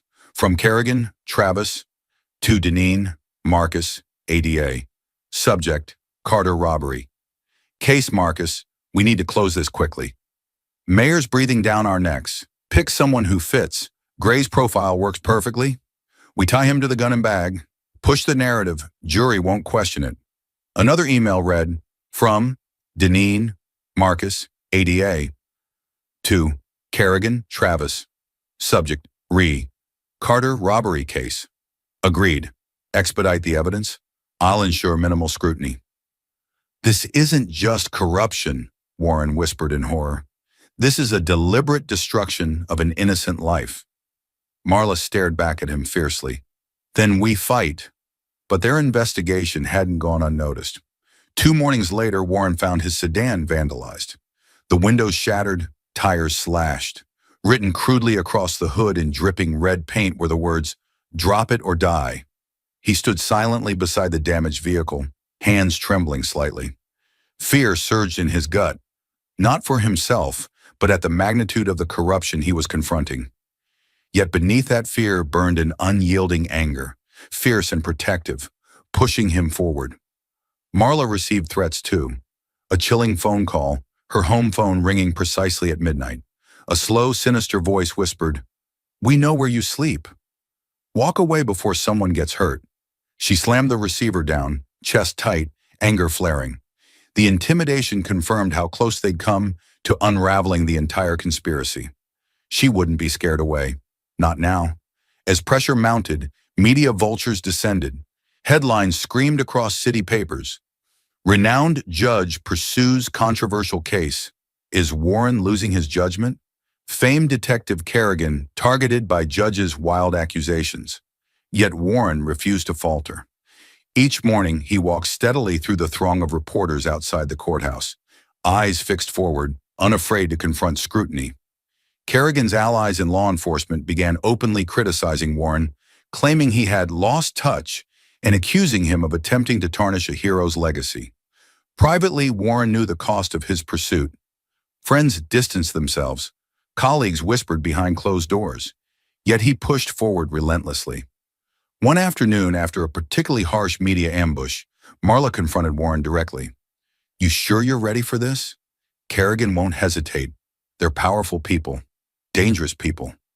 Warren met her gaze evenly, determination etched deeply into his lined face. I helped put an innocent man behind bars, Marla. I won't sleep again until that wrong is corrected." Days later, a package arrived at Warren's chambers. Carefully wrapped, no return address. Hands cautious, he unwrapped layers of newspaper to find a single chilling bullet in a handwritten note. "Next one won't miss." His heartbeat echoed painfully in his ears, the threat raw, terrifyingly clear. Yet something inside him snapped into place, a cold, hard resolve. They were threatening him because they feared exposure. They knew the truth would collapse their carefully constructed lies. So Warren chose courage over caution. He called a press conference immediately, standing firm on the courthouse steps, his voice ringing out defiantly over snapping cameras and aggressive questions. "I refuse to be intimidated into silence. Justice demands accountability.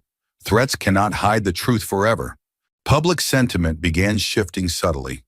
Doubt crept into the media narratives. Reporters grew skeptical of Kerrigan's flawless image. The whispers of corruption grew louder, spreading into living rooms, cafes, and street corners. Meanwhile, Marla meticulously documented every threat, every coerced testimony, every falsified report, building a devastating dossier against Kerrigan. Then finally, after weeks of relentless digging and pressure, a pivotal discovery emerged: a hidden security video retrieved from deep within precinct archives. Marla and Warren watched breathlessly as footage played clearly, unmistakably revealing Kerrigan himself placing stolen evidence into his cruiser trunk 2 days after the crime. "This is our smoking gun," Marla whispered triumphantly. "This ends it." Warren nodded slowly, relief mixing with resolve. "And now we force the world to watch." The threats intensified, each more desperate than the last. Yet Warren stood firm, resolute. The day before filing the official motion for retrial, his courthouse chambers were ransacked. Files shredded, furniture overturned, an obvious act of intimidation. But it only strengthened his determination. He filed the motion, his voice calm, unwavering as he told reporters, "The evidence compels me to demand a retrial. Justice delayed is justice denied, no matter whose reputation it might destroy." In prison, unaware of the chaos unfolding outside, Elliot Gray lay awake night after night, clinging to fading hope. 6 years lost, 6 years stolen. Yet even through the suffocating darkness, he sensed a change, a subtle shift. He didn't yet know that a judge he barely remembered had ignited a firestorm, risking his life to undo Elliot's wrongful conviction. Meanwhile, Kerrigan's anger boiled over. Privately, he raged, threatening allies, desperate to stop the unraveling. But his once impenetrable armor had cracked irreparably. Truth had begun breaking through the walls he'd constructed from deceit. Judge Warren and Marla Knox moved forward relentlessly. Threats became background noise. Fear became fuel. Each step felt dangerous, each revelation more explosive. Yet they refused to retreat, because justice, long buried beneath lies and intimidation, was now clawing its way back, unstoppable. And Elliot Gray, forgotten and betrayed, was no longer alone in his fight. For the first time, the truth was finally within reach. The fight for justice is just beginning. More shocking twists are ahead. Don't miss a moment. Like, subscribe, and turn on notifications to stay with us. Thank you for standing for truth and justice. Where are you watching from? Let us know. The courthouse buzzed like a hornet's nest, crowded with reporters, cameras poised, microphones thrust forward. Judge Lionel Warren walked calmly toward courtroom 3B, feeling the heavy weight of hundreds of eyes boring into him, each filled with skepticism or hostility. After weeks of threats, broken windows, and whispered warnings, he knew today was more than just another hearing. It was a reckoning. Inside, Detective Travis Kerrigan sat stiffly in the second row. His suit, sharply tailored, did nothing to hide his anxiety. The tick in his jaw betrayed every ounce of tension. Across from him sat Elliot Gray, still handcuffed, eyes weary, but now flickering with a dangerous hope. 6 years of imprisonment had stripped Elliot of many things, but never his dignity. Warren ascended the bench, the wood beneath his palms cool and unforgiving. He took a deep breath and spoke deliberately, his voice steady despite the rising tension. Today this court reopens the matter of Elliot Gray, previously convicted of armed robbery in the Carter jewelry case. New evidence has come to light, which compels me to reconsider this conviction.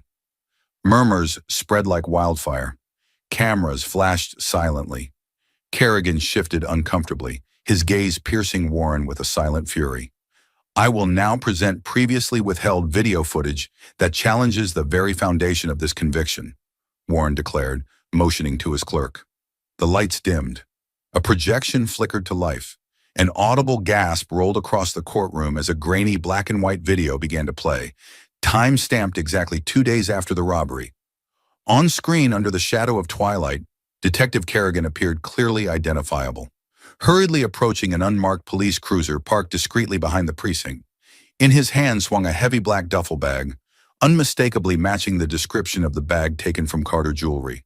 Breaths caught sharply as Kerrigan carefully opened the trunk, glanced around suspiciously, then tossed the duffel bag inside, slamming the trunk shut with finality. He disappeared from frame, leaving behind only stunned silence.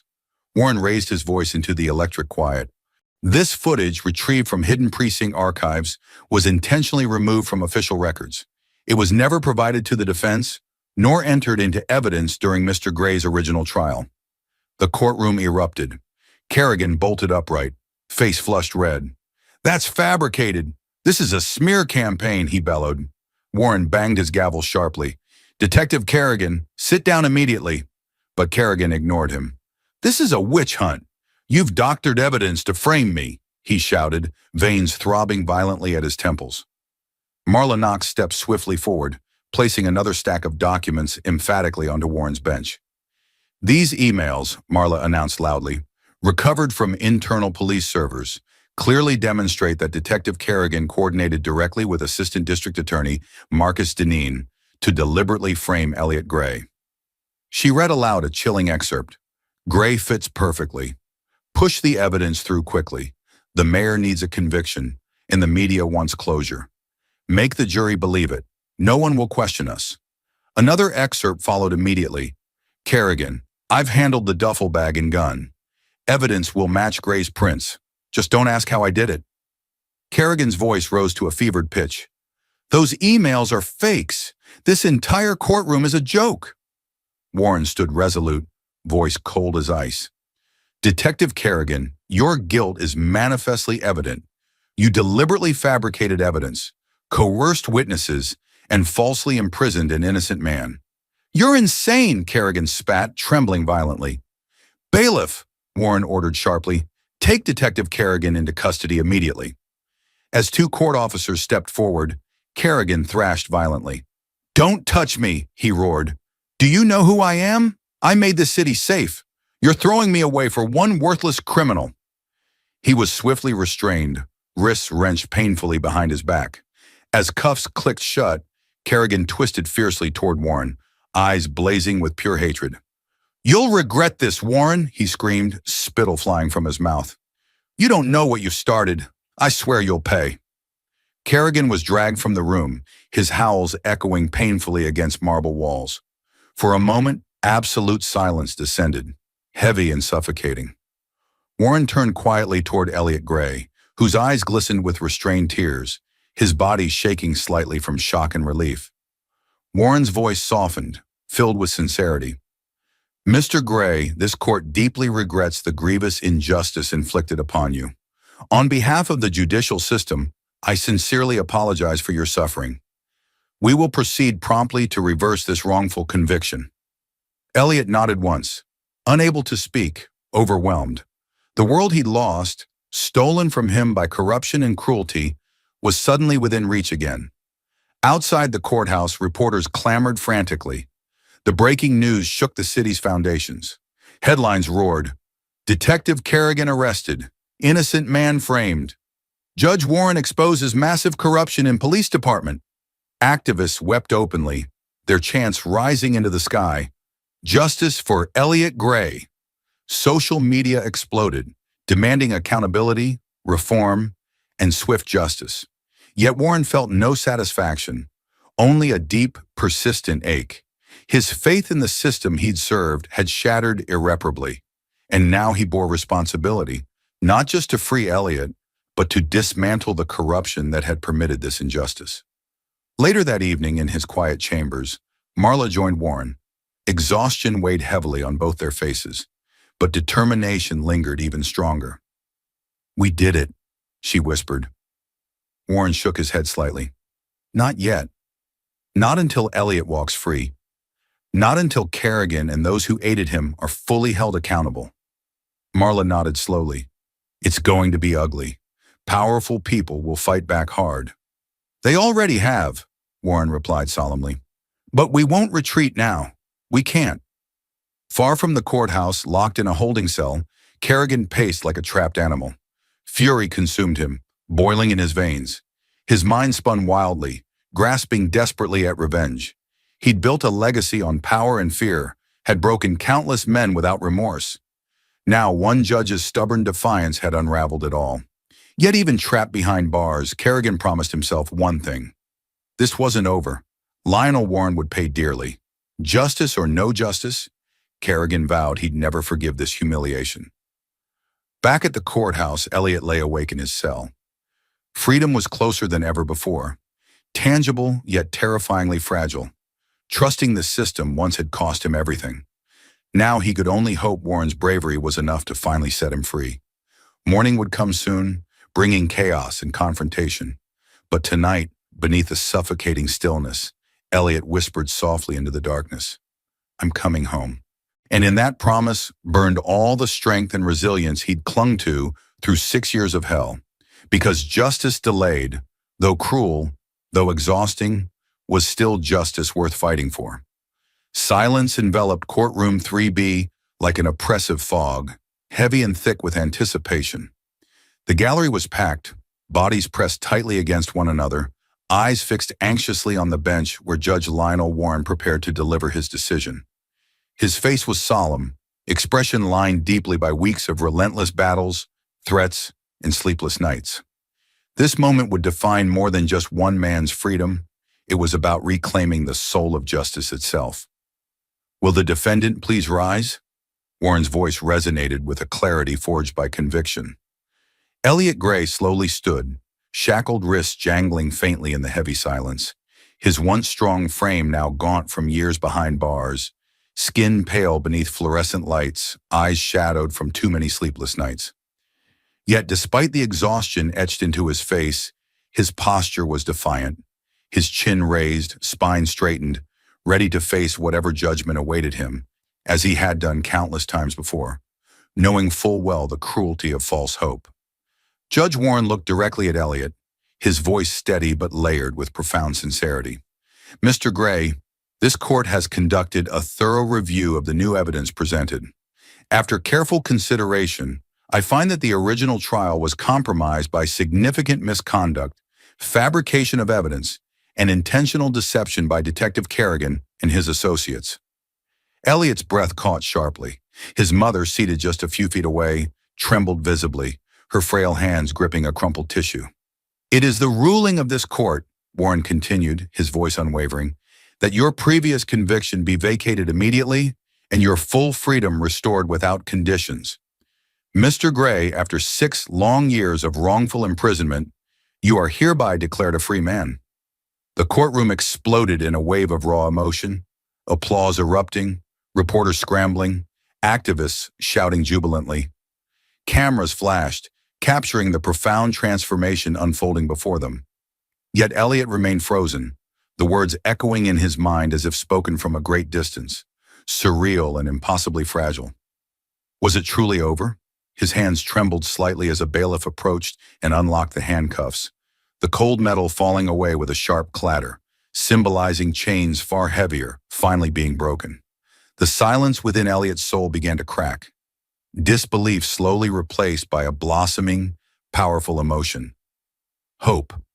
He exhaled shakily, tears burning behind his eyelids. Freedom had become so distant, so unimaginable, he had feared believing in it might shatter him entirely. Now standing unchained, he felt dizzy with the sudden reality of liberation. Judge Warren's voice softened.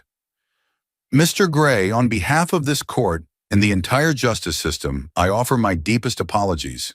The injustice you suffered is inexcusable. May this be the first step toward healing. Elliot nodded once, unable to speak, throat tight with overwhelming gratitude. Warren returned the gesture solemnly, their mutual respect unspoken yet powerfully evident. Elliot turned slowly toward the gallery, heart pounding. Cameras snapped rapidly. The crowd parted respectfully as he took his first steps toward freedom. Each footfall resonated deeply within him, echoing years of stolen time, years of suffering now finally ending. At the gallery's edge stood his mother, waiting. Her thin frame shook, tears streaming openly down her worn face, eyes shining with a fierce love that prison walls could never erode. She opened her trembling arms, silently urging him forward. He moved toward her, steps faltering slightly, heart thundering painfully in his chest. 6 years behind bars had left him cautious, wary of believing good could ever prevail. But now, seeing her arms outstretched, Elliot's carefully built defenses shattered completely. Their embrace was instantaneous, fierce, unstoppable. His mother clung tightly, bearing her face against his shoulder, shoulders shaking violently. Elliot wrapped his arms protectively around her small, frail frame, feeling her warmth against his chest, something he had dreamt of endlessly through sleepless prison nights. My boy, she sobbed softly, voice broken, thick with emotion. I prayed every single night for this day. I know, Mama, he whispered gently, voice cracking. I heard every prayer. The courtroom watched silently, reporters pausing their frantic scribbling, activists lowering banners respectfully. Even the most jaded observers felt tears prick their eyes, moved deeply by the raw humanity before them. This was the true cost of injustice laid bare, the lost years, the unending suffering, the lives damaged irreparably. Elliot's story was no longer just his. It had become a symbol of resilience, determination, and the undying pursuit of truth. Eventually, they separated slightly, eyes locking together with fierce determination. We survived, Elliot whispered softly, touching her tear-stained cheek gently. They tried to break us, but they couldn't. She nodded firmly, her voice steadying slightly. They never understood the strength of our truth. Judge Warren approached quietly, respectful yet resolute. Cameras surged forward again, capturing the moment as he extended his hand firmly to Elliot. I promise you, Warren said earnestly, voice filled with sincerity and determination. We will hold everyone involved accountable. Kerrigan's arrest is just the beginning. You deserved better from all of us. Elliot accepted the handshake firmly. You gave me my life back, Judge. For that, I'll always be grateful. Warren's gaze softened, heavy with the burden he carried. You never should have lost it. Outside, media chaos awaited.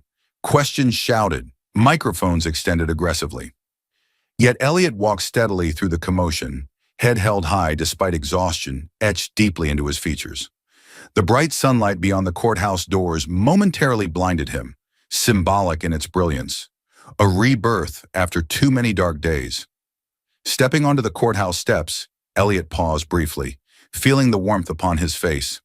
The noise around him faded into distant murmurs, replaced by a single profound realization. He was free, truly free. Beside him, his mother squeezed his hand gently, offering silent reassurance. Take your time, baby.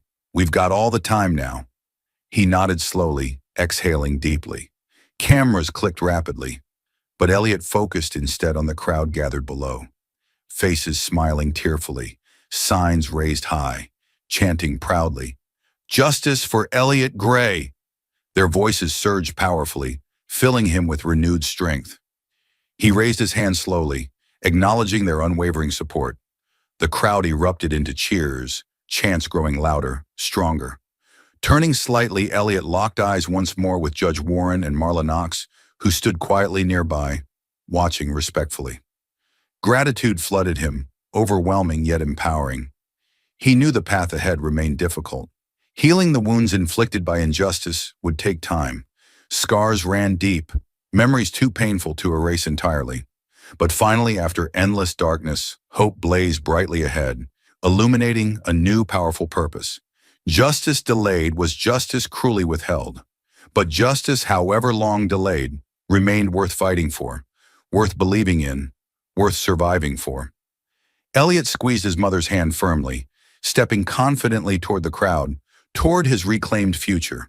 He had endured unimaginable suffering, but emerged stronger, unbroken, because justice was no longer an abstract dream.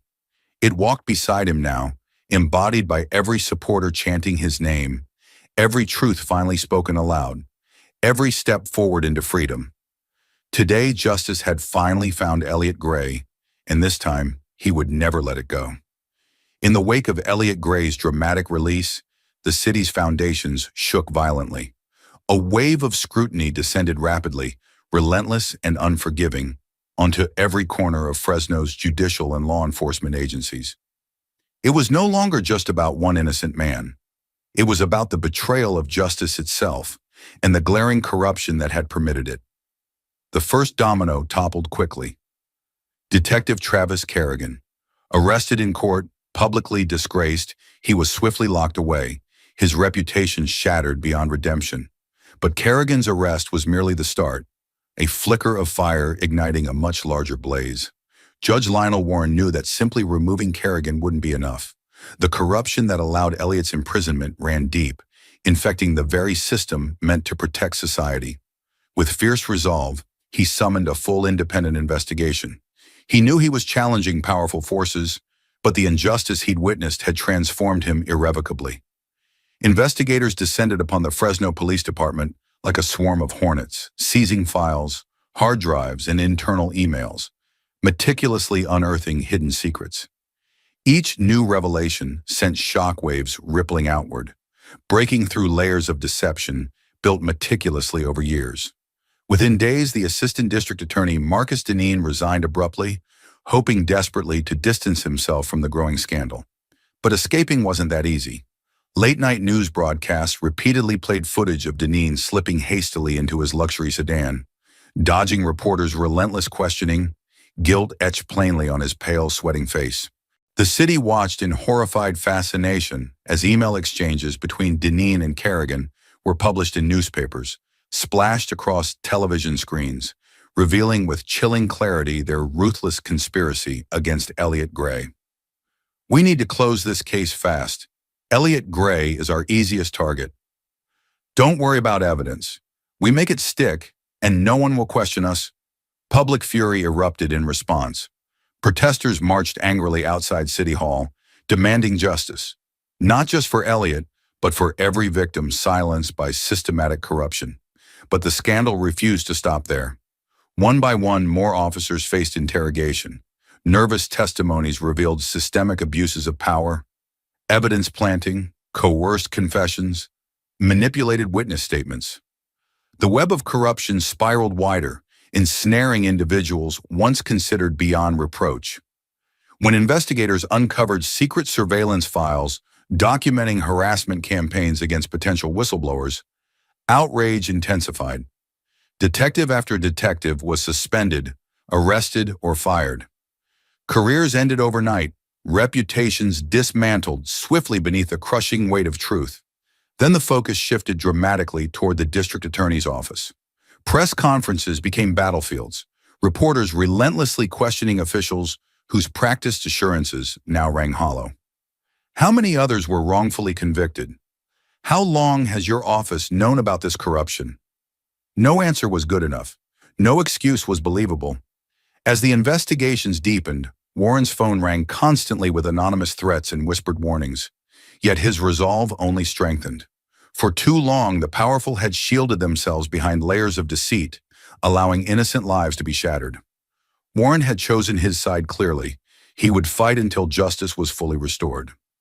Marla Knox tirelessly assisted investigators, working late into nights, combing through records, following hidden leads.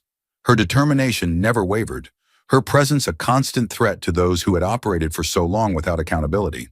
The Attorney General soon ordered a comprehensive federal investigation into Fresno's entire criminal justice system. High-ranking officials found themselves under the glare of national media scrutiny, forced to answer difficult questions publicly, their discomfort palpable. A tense, televised Senate hearing brought Deneen onto national screens, sweat glistening across his forehead as senators grilled him mercilessly. Under oath, his carefully constructed narrative crumbled dramatically. "Did you knowingly send an innocent man to prison?" one senator demanded. Deneen stammered weakly, eyes darting anxiously. I, I was following standard procedures." "Procedures?" The senator's voice rose angrily. "Fabricating evidence and railroading innocent citizens are your standard procedures?" National outrage amplified. The scandal transformed from local injustice to nationwide condemnation. Meanwhile, Elliot Gray watched these revelations unfold quietly. Emotions tangled painfully within him. Anger, relief, sorrow. The corruption exposed had stolen 6 years of his life, destroyed his career, damaged his family. Yet seeing the truth finally surface felt profoundly empowering. Each revelation reinforced his determination. No other innocent person would suffer as he had. Every evening, sitting beside his mother, Elliot watched televised updates intently, absorbing details of arrests, firings, resignations. Each domino that fell represented justice reclaimed, integrity restored. Yet bitterness lingered. The system he'd once trusted had nearly destroyed him without remorse. Outside, public demonstrations intensified, calling passionately for radical reforms. Community trust in law enforcement shattered completely, forcing city leaders into crisis management. Urgent meetings occurred behind closed doors, leaders grappling desperately with how to rebuild shattered public confidence. Under intense pressure, sweeping policy changes were announced. Increased transparency, independent oversight committees, revised interrogation procedures. Promises of accountability echoed continuously, though trust remained difficult to regain. The federal probe expanded relentlessly. Arrest warrants and subpoenas multiplied, systematically dismantling Fresno's corrupted hierarchy. Investigators uncovered years of overlooked complaints, suppressed evidence, ignored abuses. Each revelation another confirmation of systemic betrayal. For Warren, witnessing the dismantling was bittersweet. His role had been crucial, but he bore lingering guilt, years spent believing blindly in a flawed system. Yet now he dedicated himself tirelessly toward reform, vowing never again would injustice occur under his watch. Weeks turned into months, the investigation slowly concluding. Dozens faced prosecution, numerous convictions overturned. Elliot's case became a rallying cry nationwide, sparking debates, inspiring legislative reform, symbolizing the relentless pursuit of truth over corruption. Through everything, Elliot stood strong, determined, advocating publicly for change. He spoke powerfully at rallies, interviews, hearings, his story resonating deeply, vividly illustrating the devastating consequences of injustice. The system that betrayed him had finally faced judgment itself.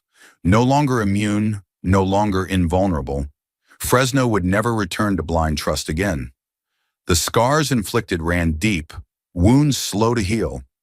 Yet amid lingering bitterness, Elliot felt profound pride witnessing accountability prevail. He understood painfully the human cost of systemic corruption, but finally justice had spoken loudly, unmistakably. No longer silenced, no longer hidden. At last, the powerful understood clearly. Justice delayed may have been justice denied, but justice, once awakened, could never be silenced again. Elliot Gray stood quietly at the edge of the empty classroom, his fingertips brushing gently against a row of vacant desks. Sunlight poured through dusty windows, illuminating faint chalk marks that lingered on the worn blackboard. Here he'd once taught with passion, watched young eyes widen with excitement as they discovered the world through knowledge. But now that chapter felt impossibly distant, another life stolen away by 6 brutal years behind bars. Stepping slowly toward the door, Elliot cast one final glance backward, breathing deeply, absorbing the bittersweet memories before quietly shutting the door behind him. This time it closed with finality. His purpose had changed, shaped by injustice, tempered by suffering, and strengthened by resilience. He would not teach history anymore. Instead, Elliot would now make history. 2 months after his exoneration, Elliot stood on stage beneath blinding lights, his voice strong despite lingering physical frailty. Hundreds watched intently, captivated by his quiet dignity. Cameras rolled silently, capturing every word. 6 years, Elliot began, his voice thick with raw emotion. Stolen from me, simply because powerful men saw me as convenient. 6 years I'll never get back. But today I turn that injustice into purpose. He paused, the weight of his words settling across the hushed auditorium. His eyes flashed with determination. Today we launch the 6-year project, a commitment that no innocent soul will ever endure what I suffered alone again. Applause exploded, resonating powerfully. Elliot stepped back slightly, absorbing the support, the overwhelming tide of hope and solidarity that now carried him forward. From that moment, Elliot's life became consumed by this new mission. He moved relentlessly, transforming his harrowing experience into a beacon of hope for others wrongfully imprisoned. Days turned into nights spent tirelessly assembling volunteers, attorneys, advocates, all dedicated to identifying and exonerating innocent prisoners languishing behind bars. The 6-year project quickly became a formidable force, exposing deep-rooted flaws in the criminal justice system. Elliot spoke powerfully at rallies, courtrooms, legislative hearings, his story illustrating vividly the urgent necessity for reform. His quiet strength, his unwavering courage to confront the very system that had crushed him, inspired a national wave of support. One evening, as Elliot worked late reviewing case files, his phone buzzed softly. He glanced down curiously. Caller ID displaying a familiar name, Lionel Warren. Judge Warren, Elliot answered warmly, a smile touching his tired face. Just Lionel now, the older man responded gently. I resigned my position today. Surprise flickered briefly in Elliot's eyes. You didn't have to leave the bench. I couldn't stay, Lionel replied firmly. Not after what I saw. That robe carries responsibility, but it's also blindfolded. I needed to step away, to fight alongside you without restraint. Elliot, I'm ready to join the 6-year project, if you'll have me. Elliot felt profound respect swell within him, humbled by the sincerity and depth of Lionel's commitment. It would be an honor. From that day, Lionel Warren, once a pillar of the same justice system that nearly destroyed Elliot, became one of the project's strongest allies. His decades of legal knowledge proved invaluable, meticulously dissecting flawed cases, identifying hidden injustices with precision and clarity. Together, they formed a unique, powerful partnership, an unexpected friendship forged by suffering, strengthened by shared purpose. Months passed rapidly, the 6-year project growing steadily. Media coverage spread Elliot's story nationwide, captivating audiences from coast to coast. Donations poured in, volunteers eagerly stepping forward, fueled by outrage at revealed injustices. Elliot's gentle strength, combined with Lionel's stern credibility, proved irresistible, a potent catalyst for change. They secured the freedom of prisoner after prisoner, each emotional release reinforcing their commitment. Elliot stood quietly at each courthouse exit, watching tearful reunions between innocent men and women with families long separated. Each embrace, each grateful look in his direction deepened his resolve. Justice delayed, though painful, could still be reclaimed. Yet challenges mounted continuously. Opposition fought fiercely, attempting to discredit their efforts. Powerful figures whose careers relied on convictions resisted vehemently, threatening lawsuits, intimidating witnesses, attempting to smear Elliot publicly. But he remained resolute, refusing intimidation. Lionel stood firm beside him, a steady presence grounded in unwavering conviction. The truth could not be silenced, not this time. One rainy afternoon, reporters crowded outside the project's modest headquarters, cameras thrust forward eagerly as Elliot emerged from a particularly emotional meeting with yet another exonerated prisoner. Mr. Gray, shouted a reporter aggressively, your organization's success threatens powerful interests. Aren't you afraid for your safety? Elliot paused, turning calmly toward the camera. Rain fell softly, droplets clinging gently to his weary face. 6 years in prison stripped away many things, but fear isn't one of them anymore.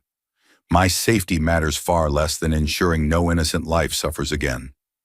Those powerful words resonated nationwide, becoming a rallying cry echoing through protests, town halls, and legislative chambers.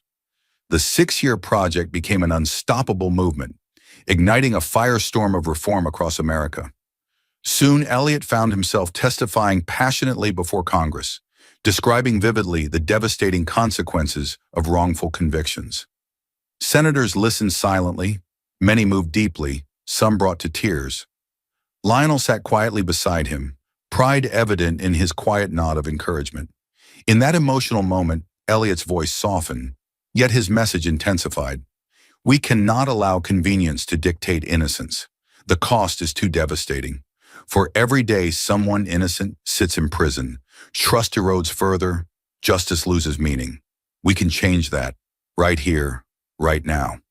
His words carried powerfully beyond congressional chambers, resonating deeply within hearts nationwide, igniting urgent conversations, demanding change.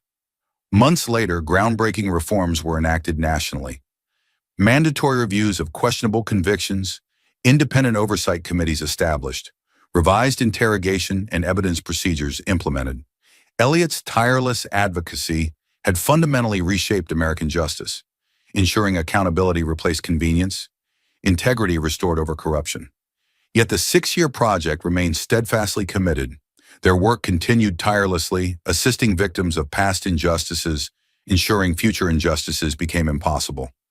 Elliott's gentle yet unbreakable spirit inspired millions, his story symbolizing hope's triumph over cruelty. One evening, as sunlight faded gently outside the project's headquarters, Elliott sat quietly beside Lionel, sharing coffee. Both men reflected silently on the immense journey traveled, from adversaries in a courtroom to allies united by purpose. "You gave me my life back," Elliott murmured finally, gratitude evident. Lionel shook his head slightly, eyes distant. "No, you reclaimed it yourself. I simply finally saw the truth clearly enough to stand beside you." Elliott smiled gently, understanding passing silently between them. Their fight wasn't over. Countless battles still awaited. But together, inspired by suffering overcome, truth reclaimed, and justice restored, they would face whatever lay ahead without fear. Elliott glanced around quietly, observing volunteers working diligently, phone calls fielded urgently, lives steadily reclaimed. His heart filled deeply with pride and purpose. Because justice, once awakened, refused to sleep again. Elliott had paid dearly, suffering profoundly for others' corruption. But now, through courage and conviction, he ensured future innocents need never endure the same injustice. His 6 stolen years had become the foundation for generations of freedom restored, justice forever reclaimed. And that, Elliott understood profoundly, made every sacrifice worthwhile. Thank you for watching until this moment and for standing with us on this journey for justice. Your support means everything. Like, subscribe and turn on notifications so you never miss what's next. And we'd love to hear your thoughts. Leave a comment below and let us know what moved you most in this story. Together, our voices make a difference. Standing firmly before the crowd, Elliott Gray took a deep, steadying breath, his voice resonating with unbreakable resolve. They locked me away behind walls of concrete and steel, took 6 years of my life, stole my dignity, and tried to erase my humanity.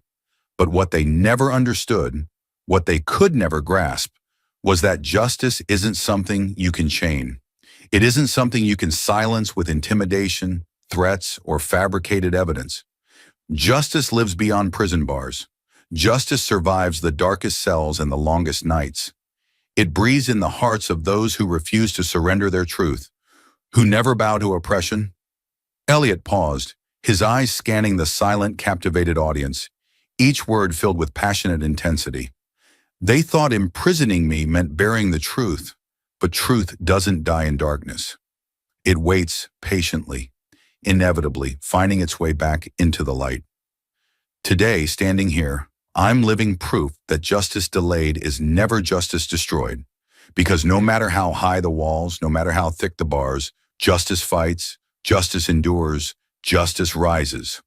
The room erupted in applause, cheers echoing powerfully as Elliott's gaze hardened defiantly, each word forged in the fires of personal struggle. Yes, they imprisoned me, but they could never imprison justice.